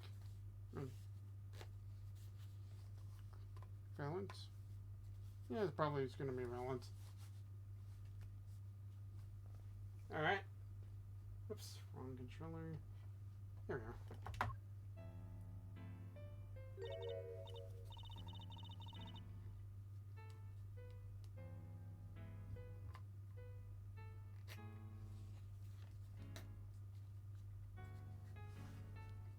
That song, isn't that the one Lamar was singing? Yeah, you're right. The Guitar Serenade. Wow, I'd love to do a show on a stage like this. I come to see that. The house is full, and as one, the audience sighs with wonderment. Here I am, singing my ballad, rose petals swirling through the air. Not bad. Wait, aren't you a magician? Oh! That's right, I was a magician, wasn't I? Some dedication. Ah, if it isn't Miss Trucy, and indeed it is. Uncle Valent. What exactly are you doing here? I take real responsibility in tasks I undertaken. I'm inspecting my equipment of illusion to make sure naught is amiss. Lamar teleportation illusion. Ooh. Should anything go wrong, it would reflect poorly upon me and my troop. As I went about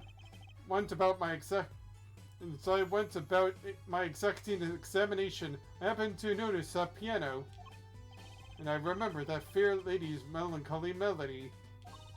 Hey Apollo, maybe Uncle Valent can shed some light on this whole thing for us.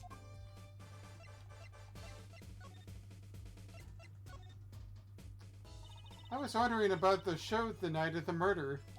Lamar's vanishing act was your illusion, right? Indeed, the purple prosecutor petitioned my performance. At the climax of the song, he said, "Make her disappear, like a dream." Like a dream. Yet, what can I work with on a stage meant for musical endeavors? There are none of the conveniences of a stage built for sorcerous sex. It was a challenging task, and so I accepted. She disappeared from the top of the tower, but in order to move, you would have had to use some sort of secret tunnel. Secret tunnel! Secret tunnel! People come to me because I'm a professional. Among professionals, my illusions are custom made and blah blah blah.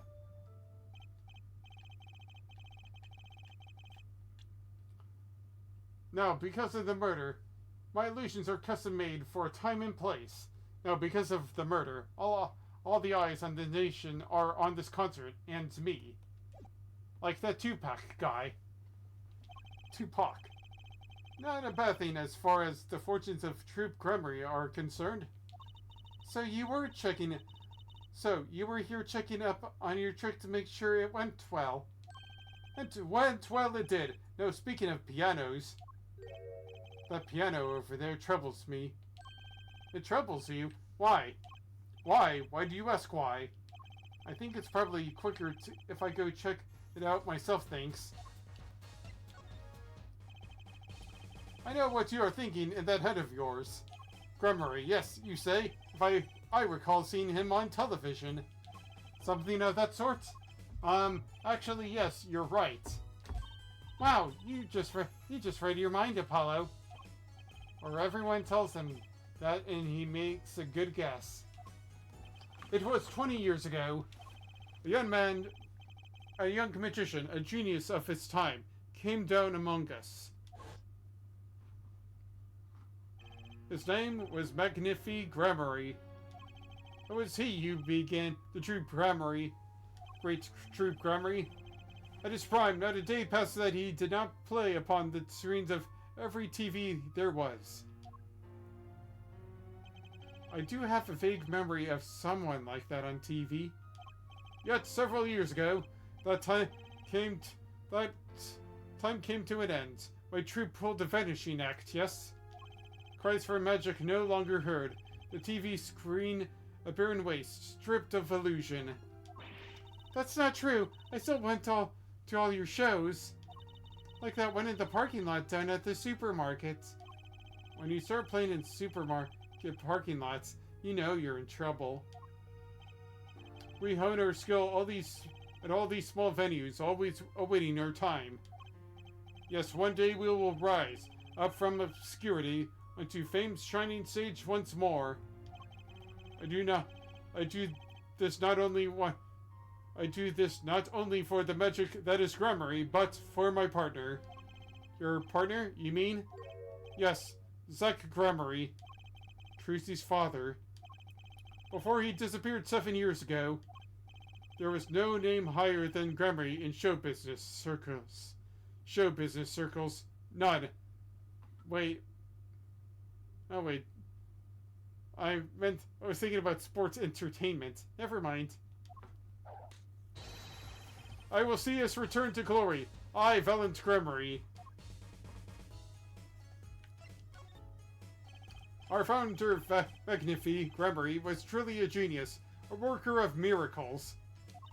I'll never forget the one I saw when I was little. How he made that whole jumbo jet go, what happened to the jet again? Apparently someone doesn't remember it well as they thought. Wah wah. Of all the would-be magicians who came to his door, only Second Eye had the talent. In no time at all, Valent and Zack were the shining stars in the Gramarye crown. Cool, huh? And Zack Gramarye was my daddy. Now that Magnifi and Zack are gone, I have but one wish. Let it be I, Valent Gramarye, who brings the Gramarye miracle back to the stage. Big stage. I'm reading for you. Miss Trucy, you cannot grow up quick enough. I need your skill by my side. One skill coming up. How do we manage to get off the topic of the case so quickly all the time?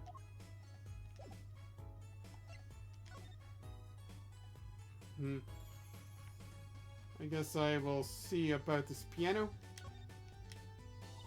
That's one big piano. I've never actually played one.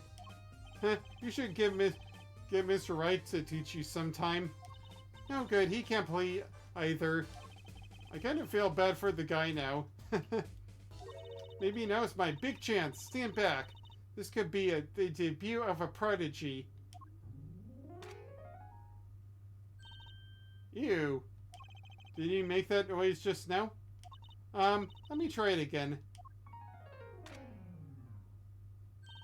You know, I think something's stuck in the piano. Time to take a look under the hood. Huh. Oh, look, this was stuck between the strings. Looks like some sort of switch. Someone must have thrown this into the piano. Switch, found on the stage. It's a switch for something, and that's all about I know.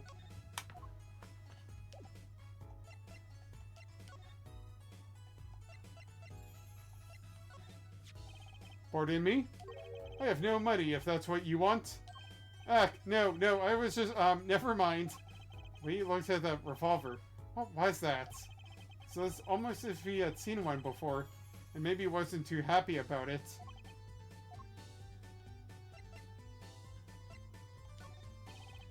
Wait a minute.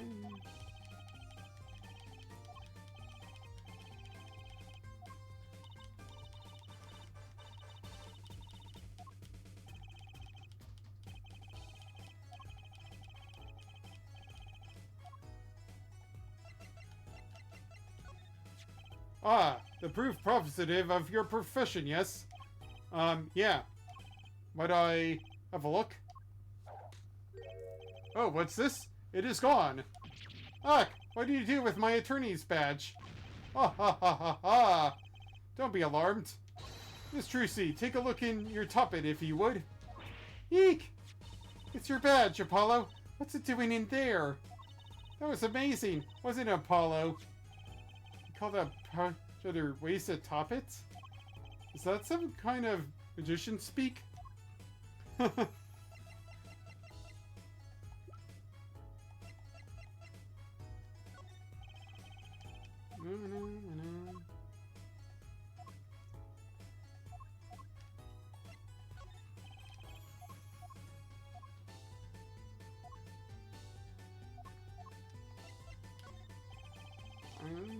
I was wondering about the sun in this video right in the middle of the song. I didn't see a stunt. Oh, that? I guess I'm so used to seeing that happen that I didn't even notice. So young to be jaded. A simple sleight of hand. Probably the same thing before.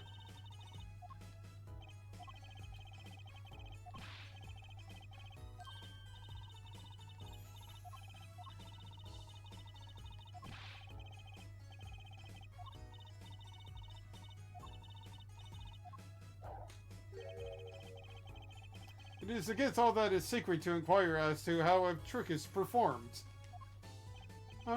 Okay, so you tell me how he did it, Trucy. But I don't know. Come on, you're a magician. Aren't you part of the same secret club? I guess I'll move it along.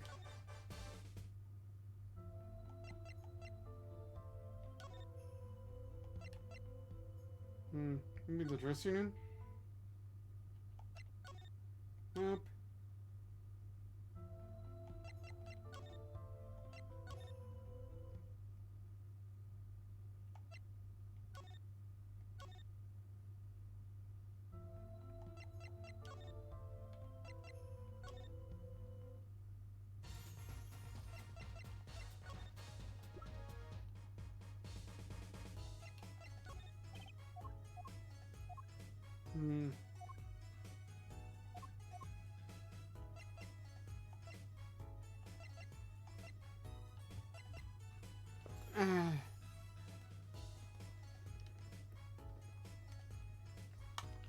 I guess that is a scene. I mean, she is a magician after all.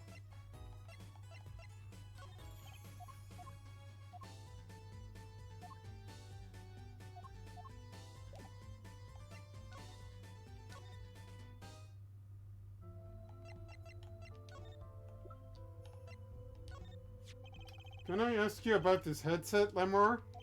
You said that all concert staff were wearing one? That's correct. You need them to communicate across such a large stage. Everyone on the staff had one, of course. And all of the band members too, I should think. So Prosecutor Gavin and his lackeys had them on too, then. They're quite helpful, though limited. They only work within 30 feet or so. After all, they're only for use on stage. And a stronger signal would interfere with the sound system. That makes sense. You'd think someone would notice that they dropped their only communications lifeline. So why was this one line here? No.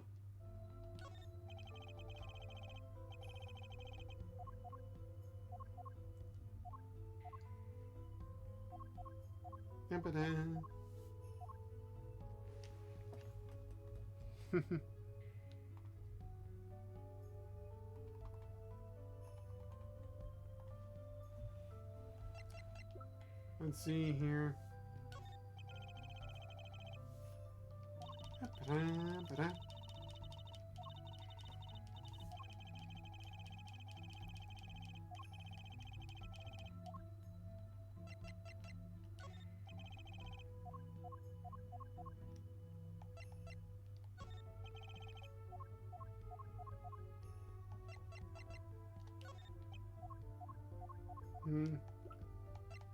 Maybe finally?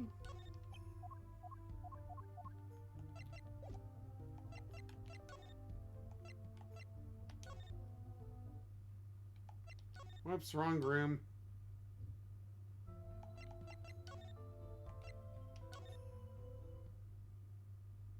Oh, finally, here we are. July 9th, Lamar's dressing room. Munch, munch, munch. Uh-oh. There's only one person I know who can munch with such venom. what are you doing here? Hello, Emma. You're looking as grumpy as ever. Oh, am I supposed to be happy? You give me the second degree in court, and Prosecutor Gavin makes me look like a fool. You were talking about the bloodstain Mr. Latouche left. My department chief had a field day with that one. Even a blind person could see that the shooter wasn't blind. Funny guy, huh? But that bloodstain really helped uncover the biggest mystery of all. Now we know that Mr. Latouche was really with Interpol. We wouldn't have found that without you. I suppose. Maybe that's why the chief gave me these after he was finished chewing me out. Said it was my reward. Aren't chocolate snackoos the popular down at the precinct or something? I mean, are chocolate snackoos popular down at the precinct or something? Munch, munch, munch, munch. I was hoping we could check out the crime scene again. Be my guest, you're not going to find any clues in here. Though I did find something strange. Something strange?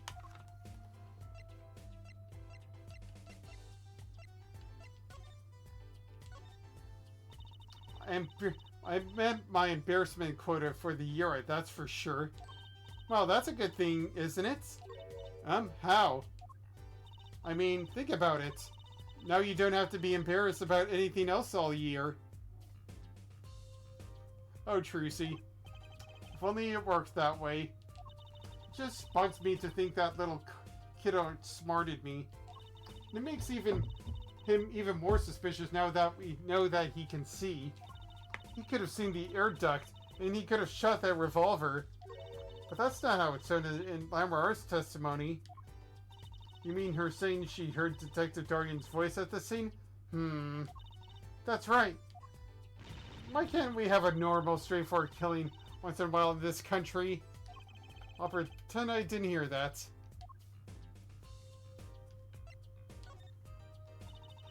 Was it true what you said in court today? You know, about the case? About how everything was happening according to their song lyrics? The guitar serenade, you mean? I found the link, you know. First, Prosecutor Gavin Hartshay's key ring was stolen. Then Lamar threw through the air. Then Prosecutor Gavin's guitar caught on fire. And in the end, a bullet took Mr. Latouche's life. And he went up into the sky with the guitar. Well, 15 feet up at least. It is kind of hard to chalk it down up to coincidence, I know, and I found it. You think the same person did all of this? Don't ask me. I didn't do it. Neither did I. I couldn't fit through that air vent anyway. What? You all think I did it? Sometimes I worry about that girl. Something strange. So what did you find? It's so little, I must have passed over it yesterday. I found it under the sofa. What is it? Part of some device, I think. I haven't a clue what. The bit sticking out from the end looked familiar, so I had it examined. Turns out it's an antenna. Oh, like on a Beetle? Like on a cell phone. This device must use an electronic signal of some sort.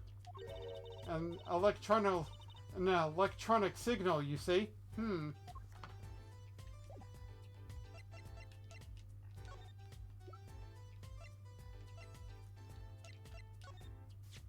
you think you could take a look at this? A small device. Looks like a transmitter. A transmitter? You press the switch here and it sends out a signal. No idea what it's for, though. A signal? You mean an electronic signal? What is it, Apollo? Say, Emma, you know that strange object you said you found? Oh, this? Let me try pressing the switch. Nothing happened, I suppose? Ouch! It's on fire! Emma's device is on fire. What's a big idea? Ugh. Well, now we know what this is, an igniter. This part here must work like a lighter. It nearly lit me up, that's for sure. Hey, don't look at me like that. I didn't do it on purpose. I suppose. At least we're getting somewhere with this case. Hey, Apollo. Let's ask more about this switch. Now that she has some first-hand experience.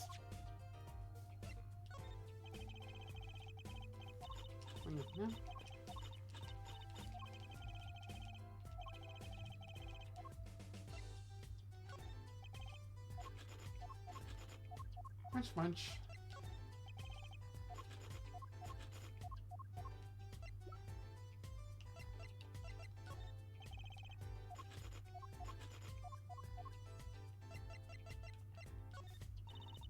Why did they have to commit their crime according to the song? Seems like it'd be more trouble than it's worth. Maybe they were trying to throw off the investigation? That's certainly possible, but risky, don't you think? Just carrying someone as big as Mr. Latouche would be tough enough. She may be a snacking fiend, but sometimes she actually makes some sense.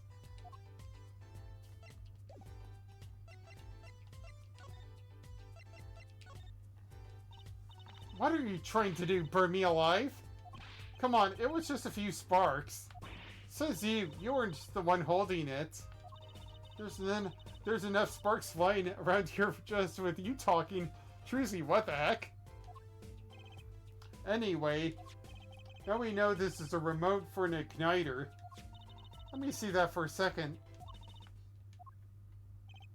Well? Oh, this is definitely a little transmitter. The signal's weak. Probably only reaches 30 feet. A transmitter, huh? Remote trigger. Found on the stage. Triggers an igniter within 30 feet. Incidentally, if you look at a cross-section of diagram of the stage area, let's see, 30 feet from Lamar's dressing room. That covers the backstage completely. It also looks like it would cover the stage. Kind of seems unlikely anyone would use this on stage. Form diagram added to the court record. Guess I'd best be getting on with my investigation. We're off to look for more clues elsewhere then. I feel better just knowing what this is now. I'll have to look into igniters a bit more later. Good luck! I'd like to know a bit more about igniters myself. Igniter added to the court record. Found at the crime scene. Emits a flame when triggered by a remote control.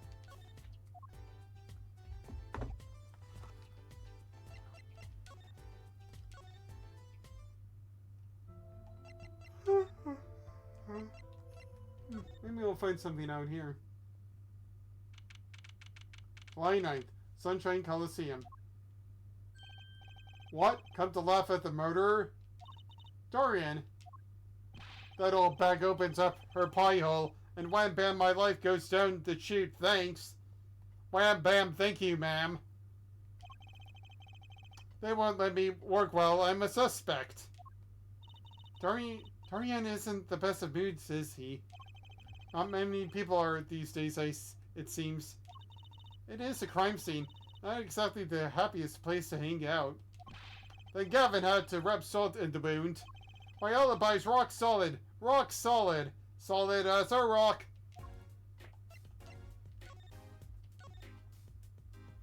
So about your alibi. You have to ask. The shooting happened right in the middle of the third set. That's right. The music was blaring when we heard those gunshots. I found Mr. Latouche dead. I got 10,000 witnesses who saw me too. Right there on that stage. Your guitar playing was something else. Thanks, little lady. See? This whole thing's a sham. I can't believe they aren't letting me work.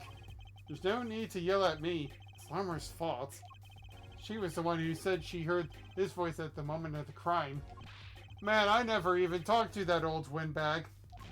How could she possibly identify me? They won't let you work? He won't let me work. Gavin says I gotta lie low till the suspicion is all cleared. What suspicion? He can be such a stick in the mud. Mr. Gavin, a stick in the mud? He may look all flashy and showy, but he's straight as an arrow, man. Except when he's depressed. You hear him whining the other day? Oh, you mean the thing with the mixing board?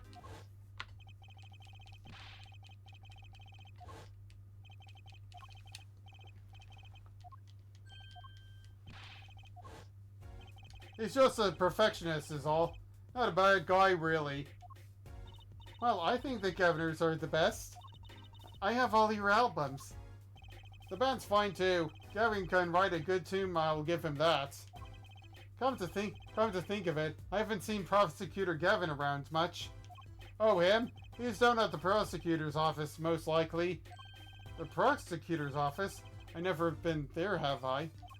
The data on the victim should have come in from Interpol. Normally I'd be down there dealing with it. Normally. Apollo, let's go check it out. I've always wanted to see the prosecutor's office. Maybe that's not such a bad idea. Right on. Say hi for me, okay? And screw you. And tell them I went into that crime scene. We'll be going now. Hey, wait. Yes? What do you really think happened? Really? You don't think I did it, right? Well, great. Way to instill the guy with some confidence. Just remember, I was ripping it on when it happened on... Okay, ripping it. And I meant a huge fart. You know what I mean. Don't get led astray by some siren song, eh? Get this one wrong, and you'll be eating humble pie for a year. I'm baking myself and farting it. Let's not talk to him anymore. Alright? Detective Darian Crescent. Needs one stone I'd leave unturned if I had a choice.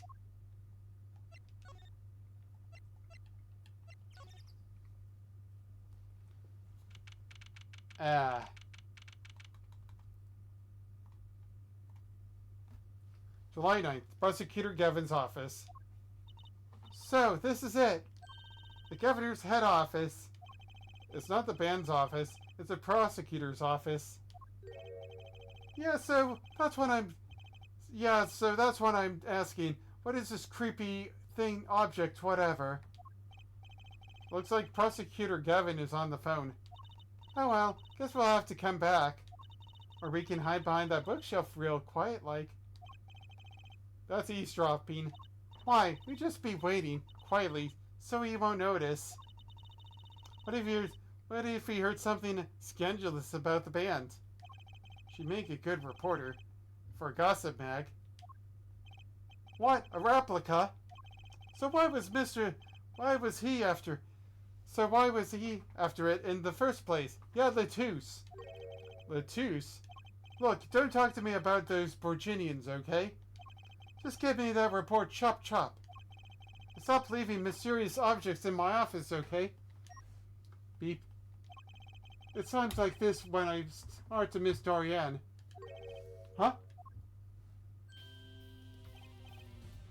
Hiya. Teehee, just thought we'd drop in. Hope you're not mad. How could I be? There's not enough teehee in the world in any case. Have a seat. Prosecutor Gavin, the philanthropist. Watch and learn, Apollo. So, who have you come to see? Huh? Clavier, lead vocalist for the Governors? Or Prosecutor Gavin, Scourge of the courtroom? What do you think he means, Apollo? I think he's giving us a choice. We can either ask him about the concert or the case. Which way to go? I guess I'll do both. Oh, that reminds me, did you see the paper today? Yes. I always read the TV section. Good girl. How about you, Hair Forehead? I read the funnies. Then you will not... Then you will have not seen this. Concert of Tragedy, the prosecutor's deadly song. Oh, is that a new show? I haven't heard about that one. It's not a show. It's an article news, you know. Oh, does this have anything to do with the case? Since getting back from the trial, my phone has been ringing off the hook. How does it feel to take a man's life with a song? Have you ever hummed a man all the way to death row? Do you think you could sing for me over the phone? It is endless, endless, thanks to the case you made today, of course. Oh, that was all Apollo's idea. Hey. Is that a newspaper over there, too? Ah, yes, the Borginian Daily Bugle. Go ahead, take a look. Thanks, but I can't read Borginian. Oh, that's right. Suffice to say, this is big news over there as well. Though they didn't go so as to mention the lyrics to my song. Probably no one in Virginia could believe it. It's probably seen as just a theory at this point. The journalists don't see the need to mention it. That makes sense. I hardly know what to think of it myself. Virginia newspaper. Article about the case. It doesn't mention the lyrics of Lamor's ballad. Lamor's testimony will probably be in the evening edition, I'd imagine. Which is why I had Dorian step down from the investigation for now. Yeah, we ran into him moping in front of the Coliseum. Lamor was my invited guest, so it is a rather delicate situation. You understand how much I want to solve this case quickly as possible.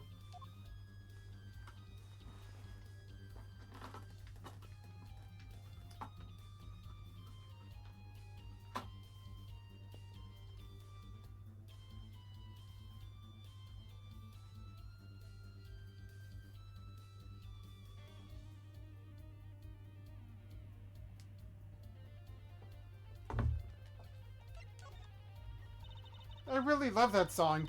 It has such a great atmosphere to it. You co-wrote it with Lamar, if I remember correctly. That's right. It was last year. I had gone to a tour of Virginia's legal system, as a matter of fact. And that's when you heard Lamar's voice? It was at a small jazz club. I wept that night.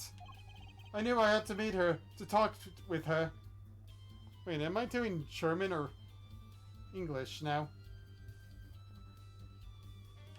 So I used my influence, which is not inconsiderable, to arrange a meeting.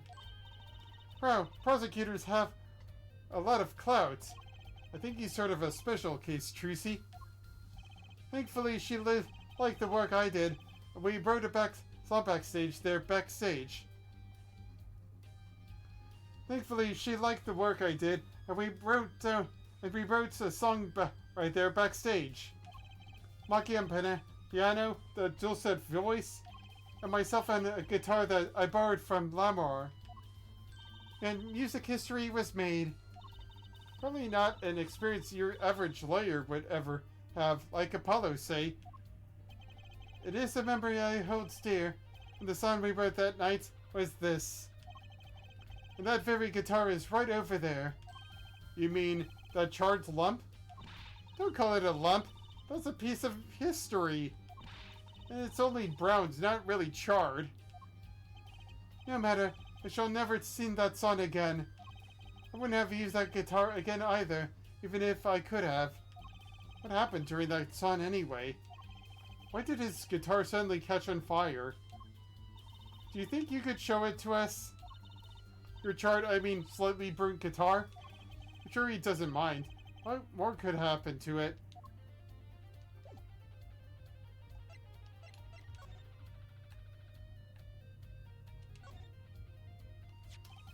That was an impressive bit of pyrotechnics that did this sin. That's the guitar from the concert, isn't it? I thought it was the one. I thought it was one. I thought I thought it was one of the staff playing a gag on me. I never guessed that wasn't the end of it. I had a specialist analyze the guitar incidentally. Oh, did you find anything out? He didn't have a lot of time, so it's still unclear. But the results he came up with were intriguing. Intriguing?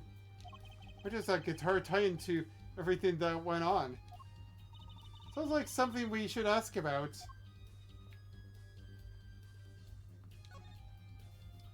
What's that on the plate there? Is that gum? Gum. Maybe he was chewing it when the phone rang? So he put it on the plate for later consumption? You think that a rock star could afford a fresh stick? Don't jump into any conclusions now. That's no chewing gum. Take a closer look. Although I really shouldn't be offering, should I? What is that? It looks like a lump of plastic. Wait, that phone call. Yes, sir, that's why I'm asking.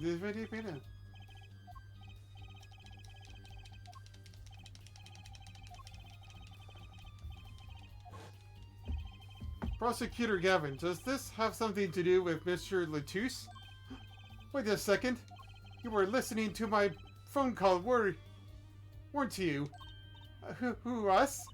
I tried to stop him, really, but he forced me to. Hey, now. Hey, you were the one digging for scandal, Mr. Porter. To tell the truth, I'm not even sure what it is. But apparently, it is a model of something undercover agent Mr. Latouche was after. This lump? Do you mind telling us what you do know about it?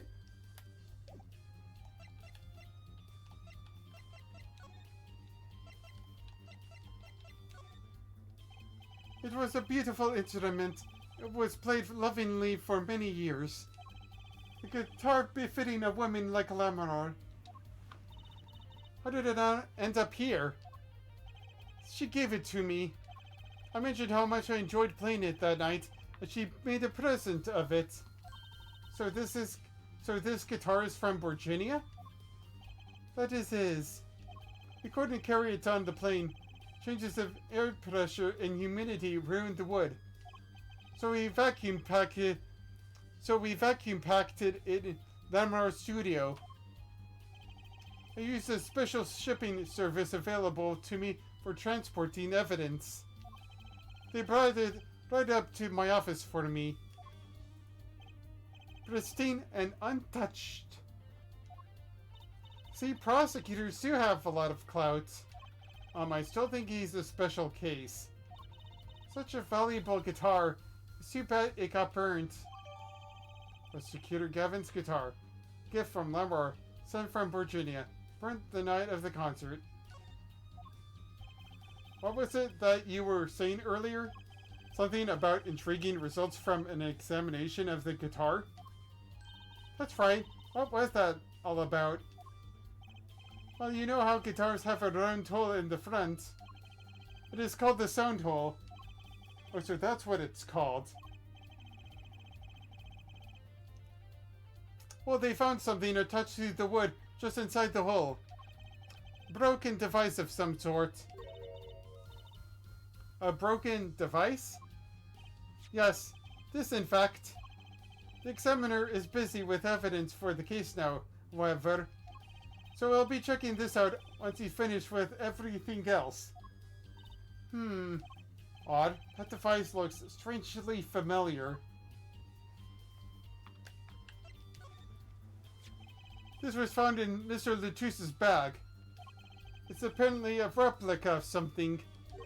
A replica? It's a small lump, about an inch and a half long. We analyzed it, but there's not much to say other than it's a lump of plastic. Perhaps it was to be used in the identification of whatever it is a replica of. You mean whatever Mr. Latouche was after? That seems to be the most logical explanation. Well, what is it? Don't ask me for a line. Oh, if you don't want to tell us, you could just say so. I put in a request to Interpol via my contacts in Virginia. But apparently there is a block in information somewhere along the chain. Oh? There's something either Interpol or Virginia doesn't want to share. Something about this little piece of plastic. Mr. Latus went through all that trouble to become Lamor's manager. Just to come to this country to find more about this lump? And he died for it. Replica is something held by Mr. Latus. Apparently the focus of this investigation. I sent someone to the Coliseum to fetch Lamar. Perhaps she knows something about it, being a Borginian.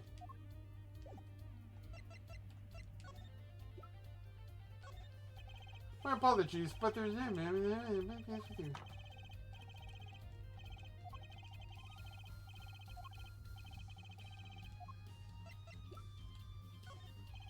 It has to be one of these. What is it, Apollo? That device that was found in your guitar. Take a look at this. Why, that looks like the same thing. What is it? It's an igniter. Another one. It was at the crime scene, in Lamar's dressing room. Detective Sky found it, actually. At the scene of the crime. What could that mean, I wonder? I believe that covers everything I'm at liberty to talk to you about. Oh. Thanks for dropping by here, Forehead. Thanks? Why, you gave me so much information. That igniter, for instance. Oh, that. I never met an attorney forthcoming with the prosecution. It's a big help. Or perhaps you're just a tad naive, I guess I could have hid it, but somehow showing it felt like the right thing. I could say the same thing to you, Prosecutor Gavin. Huh? Thanks for the information. About the, strange lump of plastic. The one that Mr. Latus was investigating. Hey, that's right. I've been thinking here, Forehead. We encounter many incidents in our lives, not all of us. Not all of them simple. Especially not the ones where people are killing to song lyrics. That's why I try to at least remain simple inside. And I keep a simple goal, to discover the truth. That's why I like to keep relations civil, Shaw. That is all. I can live with that. Mr. Prosecutor? Fräulein? Can I ask you why you sing in a band? Because I want women to turn and look when I walk down the street. That's pretty simple, too. Now, if you'll excuse me, I've got work to do. Another time, perhaps.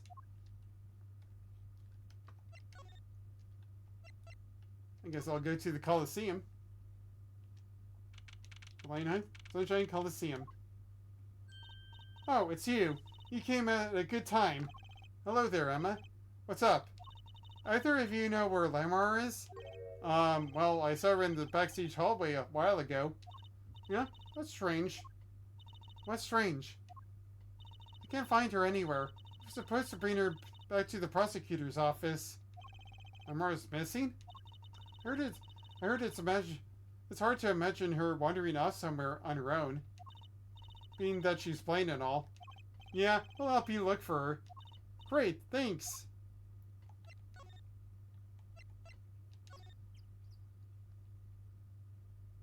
July 9th, backstage hallway. This place is deserted. I wonder where Lamar went off to. I'm sure she's okay on her own. She seems resourceful. I guess, but I can't help but worry about her for a little.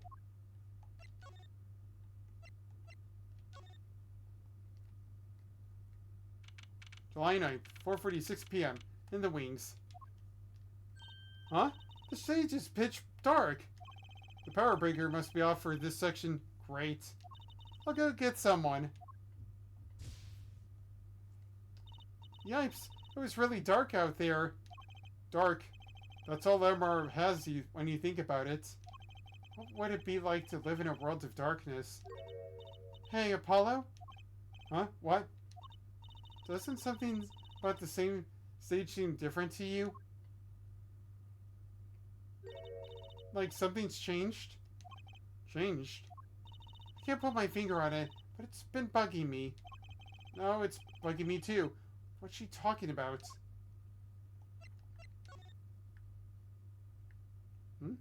What's this? Hey, that case. Wasn't that open before? Huh. I guess someone closed it. Wait. Look. Where the case closes. Something's sticking out. That doesn't look like an instrument. You don't think it's... Let's open it, Apollo. Eek! Lemrar! Lemrar! Emma. We have to get Emma. Lemrar was taken directly to the hospital. Emma ran around barking orders, making phone calls. Truthy just clung to my arm and cried. And to me, I was still in shock. 2 bodies in 2 days is too many. July 9th, 5:53 p.m. Hickfield Clinic, waiting room. Emma, how's Lemrar? She okay? We all owe you a big thanks, that's for sure. So, she's okay? Yes, she came to a short while ago. You found her before it was too late. That's good to hear. So, what happened? Someone attacked her. She was struck in the forehead. By who? We don't know. But they hit her on the forehead, right? That's right in front of her. How could she not... Oh. Right. Would you like to see her now? Is that alright? She wants to thank you for saving her life. Lemrar! Mr. Attorney, you were the one who found me? Thank you from the bottom of my heart. I'm just glad you're okay. Tell me, what happened? And we'll go to a little break scene. When I have to drink something right now, I'm really thirsty right now. This baseline is killer as all heck. I really love it.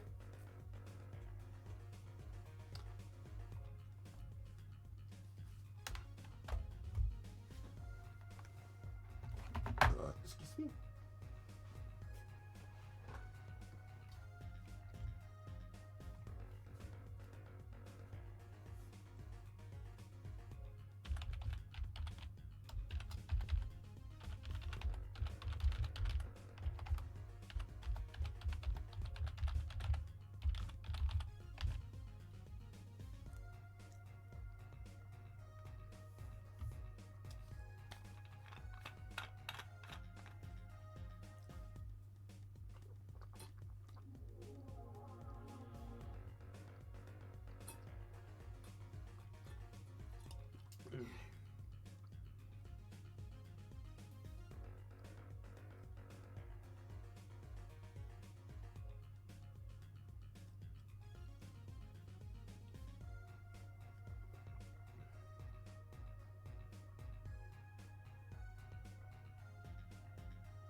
Oh, that base.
Alright, back to work.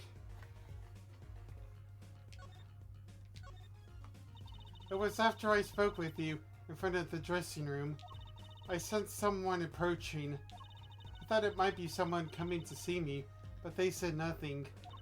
When I went to return to my dressing room... You were hit? I knew that very moment. I knew the assailant was trying to kill me. No. It was lucky for me the first blow did not knock me out. I turned and ran for the stage. Someone's chasing me. I could hear footsteps. Yet I reached the stage first. Why the stage? I'd overheard maintenance people talking. The power to the stage area was off, they said, for electrical work. Ah! Darkness is my ally. Hello, Darkness, my old friend. I've come to talk to you again. There was a contraband case near the stage. That is where I hid. So the assailant couldn't see you. What's in the case? I'm afraid I passed out. Wow, that sounds like a really close call. Do you have any idea who it might have been? Unfortunately, no. Whoever it was, they sent out a word. Too bad. Yet when I consider that I was struck high on the forehead, I must conclude that whoever hit me was taller than I am. Good point. She's sharp. And you're much taller than I am. You're about as tall as Apollo. So that means it was likely an adult and probably a man. Could it be him? Well, why would anyone attack you, Lamar? The detective asked me this too. And to her I gave the same answer to you I give you. I do not know.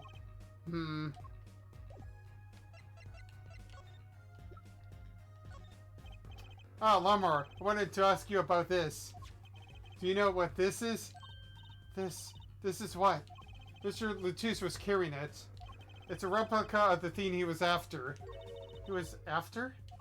You know, his secret identity as an undercover agent.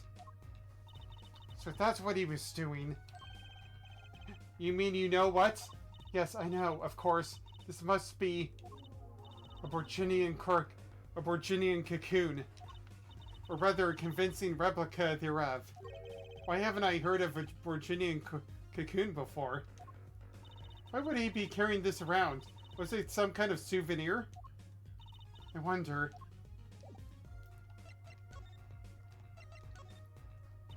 Well, they call it Borginian. Must only be found in Borginia. For certain, all of Borginia know of these. It's a cocoon. So, do you get silk from it? I do not know the details, I am sorry to say. I thought she said all in Virginia knew of these. There is one fact I do know about the cocoon, though. Something all in Virginia know. What's that? The cocoons. They're not to be taken out of the country. If someone does and is caught, they will be put to death. Ew. To death? Why? I do not know. Yet if Interpol was involved, I'm sure there is a good reason. But this is just a piece of plastic. It was carrying a replica, but looking for the real deal. That's my best guess. So that's what he was up to? Tracking down Borginian cocoon smuggling. Smuggling? Seems I was marked. Marked? Life changed for me with the popularity of my songs. I began to travel around the world. Around the world, around the world. Ha, so you could have brought these Virginian cocoons with you. On my trips, yes.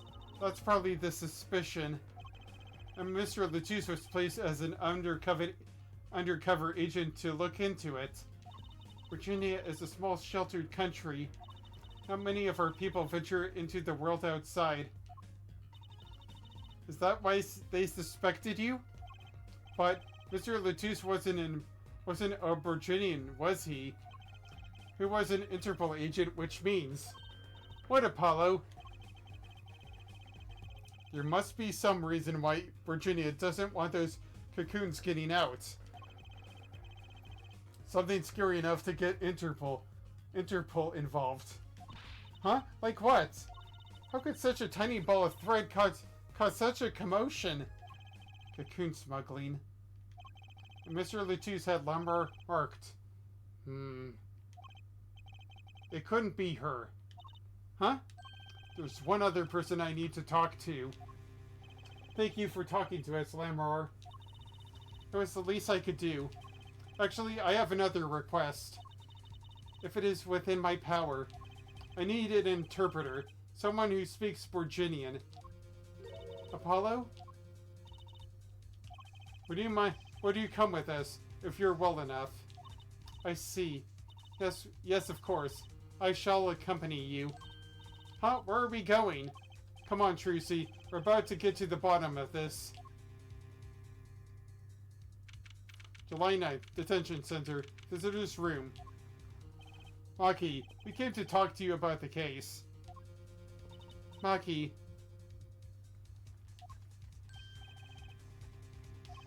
Could you interpret for us, Lamar? Yes. Maki, I'd like to talk to you about when we first met. When we still thought you were blind.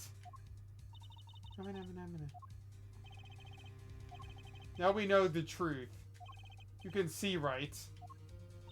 I was completely fooled myself. Maki, isn't there another secret you're hiding from us? Wait, Mr. Attorney, what do you mean by secret? What do I mean by secret? Well, if I'm not mistaken, you know something about this, don't you? Hey, you got a reaction! A big one! Maki, you didn't! Trucy and I are trained to see people's uncertainty. Not that we would have needed any training to see that one. Mr. Attorney, please tell me what it says about Lamar. Please interpret. Very well. I know you know something about this by your reaction. If you won't tell me, I might have to give it to the prosecution and have them look into it.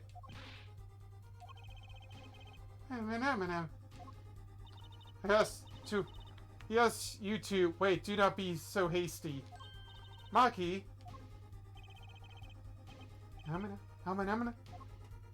Do you know everything? Yes, everything. Well, sort of. Have him tell us about it. Very well.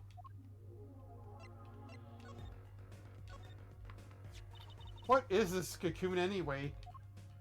The cocoon, the silk, is a potent cure.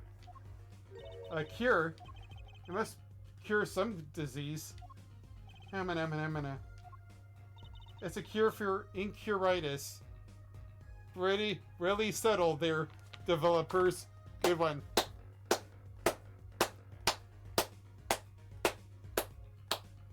I really like this baseline. It's really good. a cure for incuritis. Replica of a cocoon from which a remedy for incuritis may be extracted. But if it's a cure, why keep it in Virginia like that? Just think of all the lives they could save by sharing the medicine. I do not understand the reasons myself. Okay, well, at least we know what it is. A cure. And Mr. Latouche was after cocoon smugglers. Wait, was Maki? Maki, you weren't... He couldn't be a smuggler. He's so little. Well, you're only 15 and you're sort of a magician, aren't you? Well, that's true. I am sort of a magician. She said sort of. Oh, to have a copy of that security... Oh, to have a copy of that security camera tape. Well, Maki, are you a smuggler? Amana. He won't tell me. First he plays blind, now he plays dumb. I wonder, do you think he brought a cocoon to sell it to someone? Mikey really did bring one to the country. He was planning on making a deal for... Was he planning on making a deal for its sale? I can't go home. Can't go home? I can't go home to Virginia. I do not want to go home. The penalty for taking a cocoon from Virginia is death. That's right. It's punishable by death. About the case. What about the case? You want to tell us about Mr. Latouche's death? This meeting's over. Dorian? What do you mean visiting hours aren't over yet? There's a call for Maki Tobai from the Borginian embassy. This meeting is over. Sorry.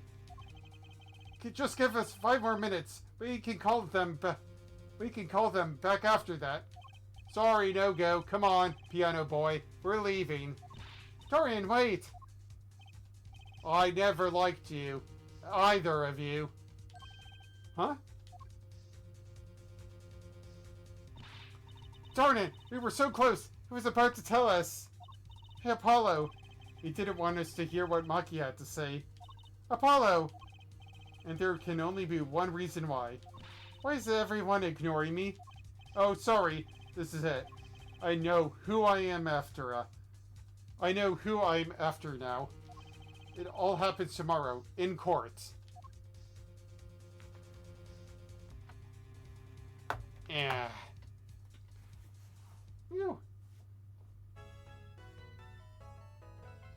Alright. I guess I will save my current progress here. And...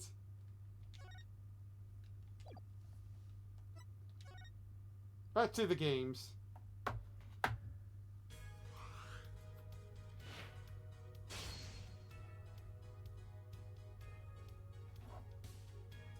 Guess I'll just look around here.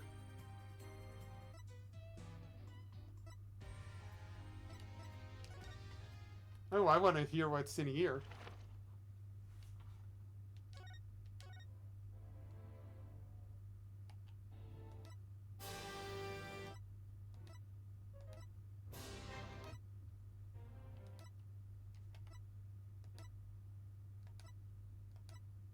Ah, good ones.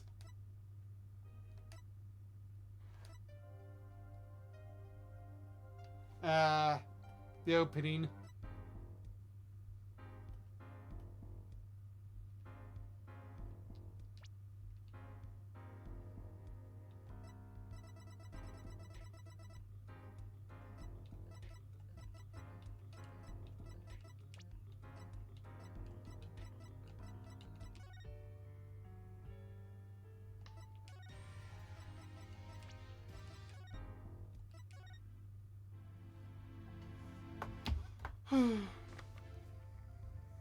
Well, it's by the ending of...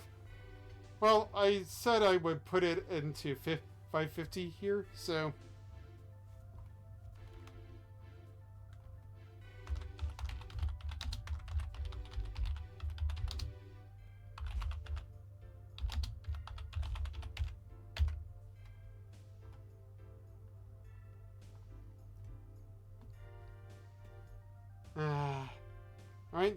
I think I'll just end it right here.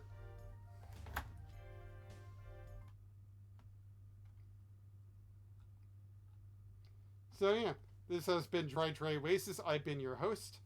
And these two, as always, have been my two co-hosts, Kirby and Surlex. Say goodbye, Kirby and Surlex. Hi-yo! Whoomp.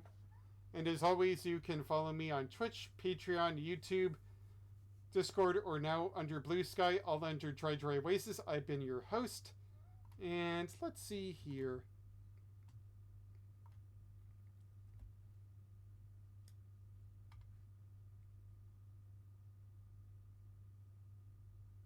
Monster Hunter Wilds is out?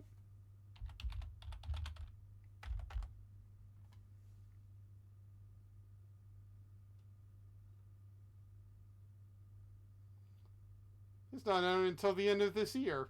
This month. Why did I almost say year? Must be the demo. It's on her birthday list.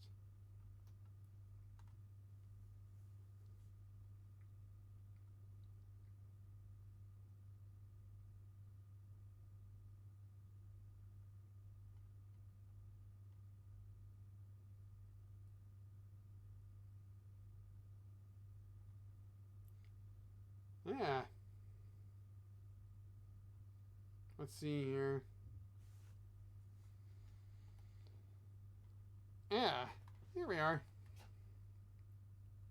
I guess I'll go in here.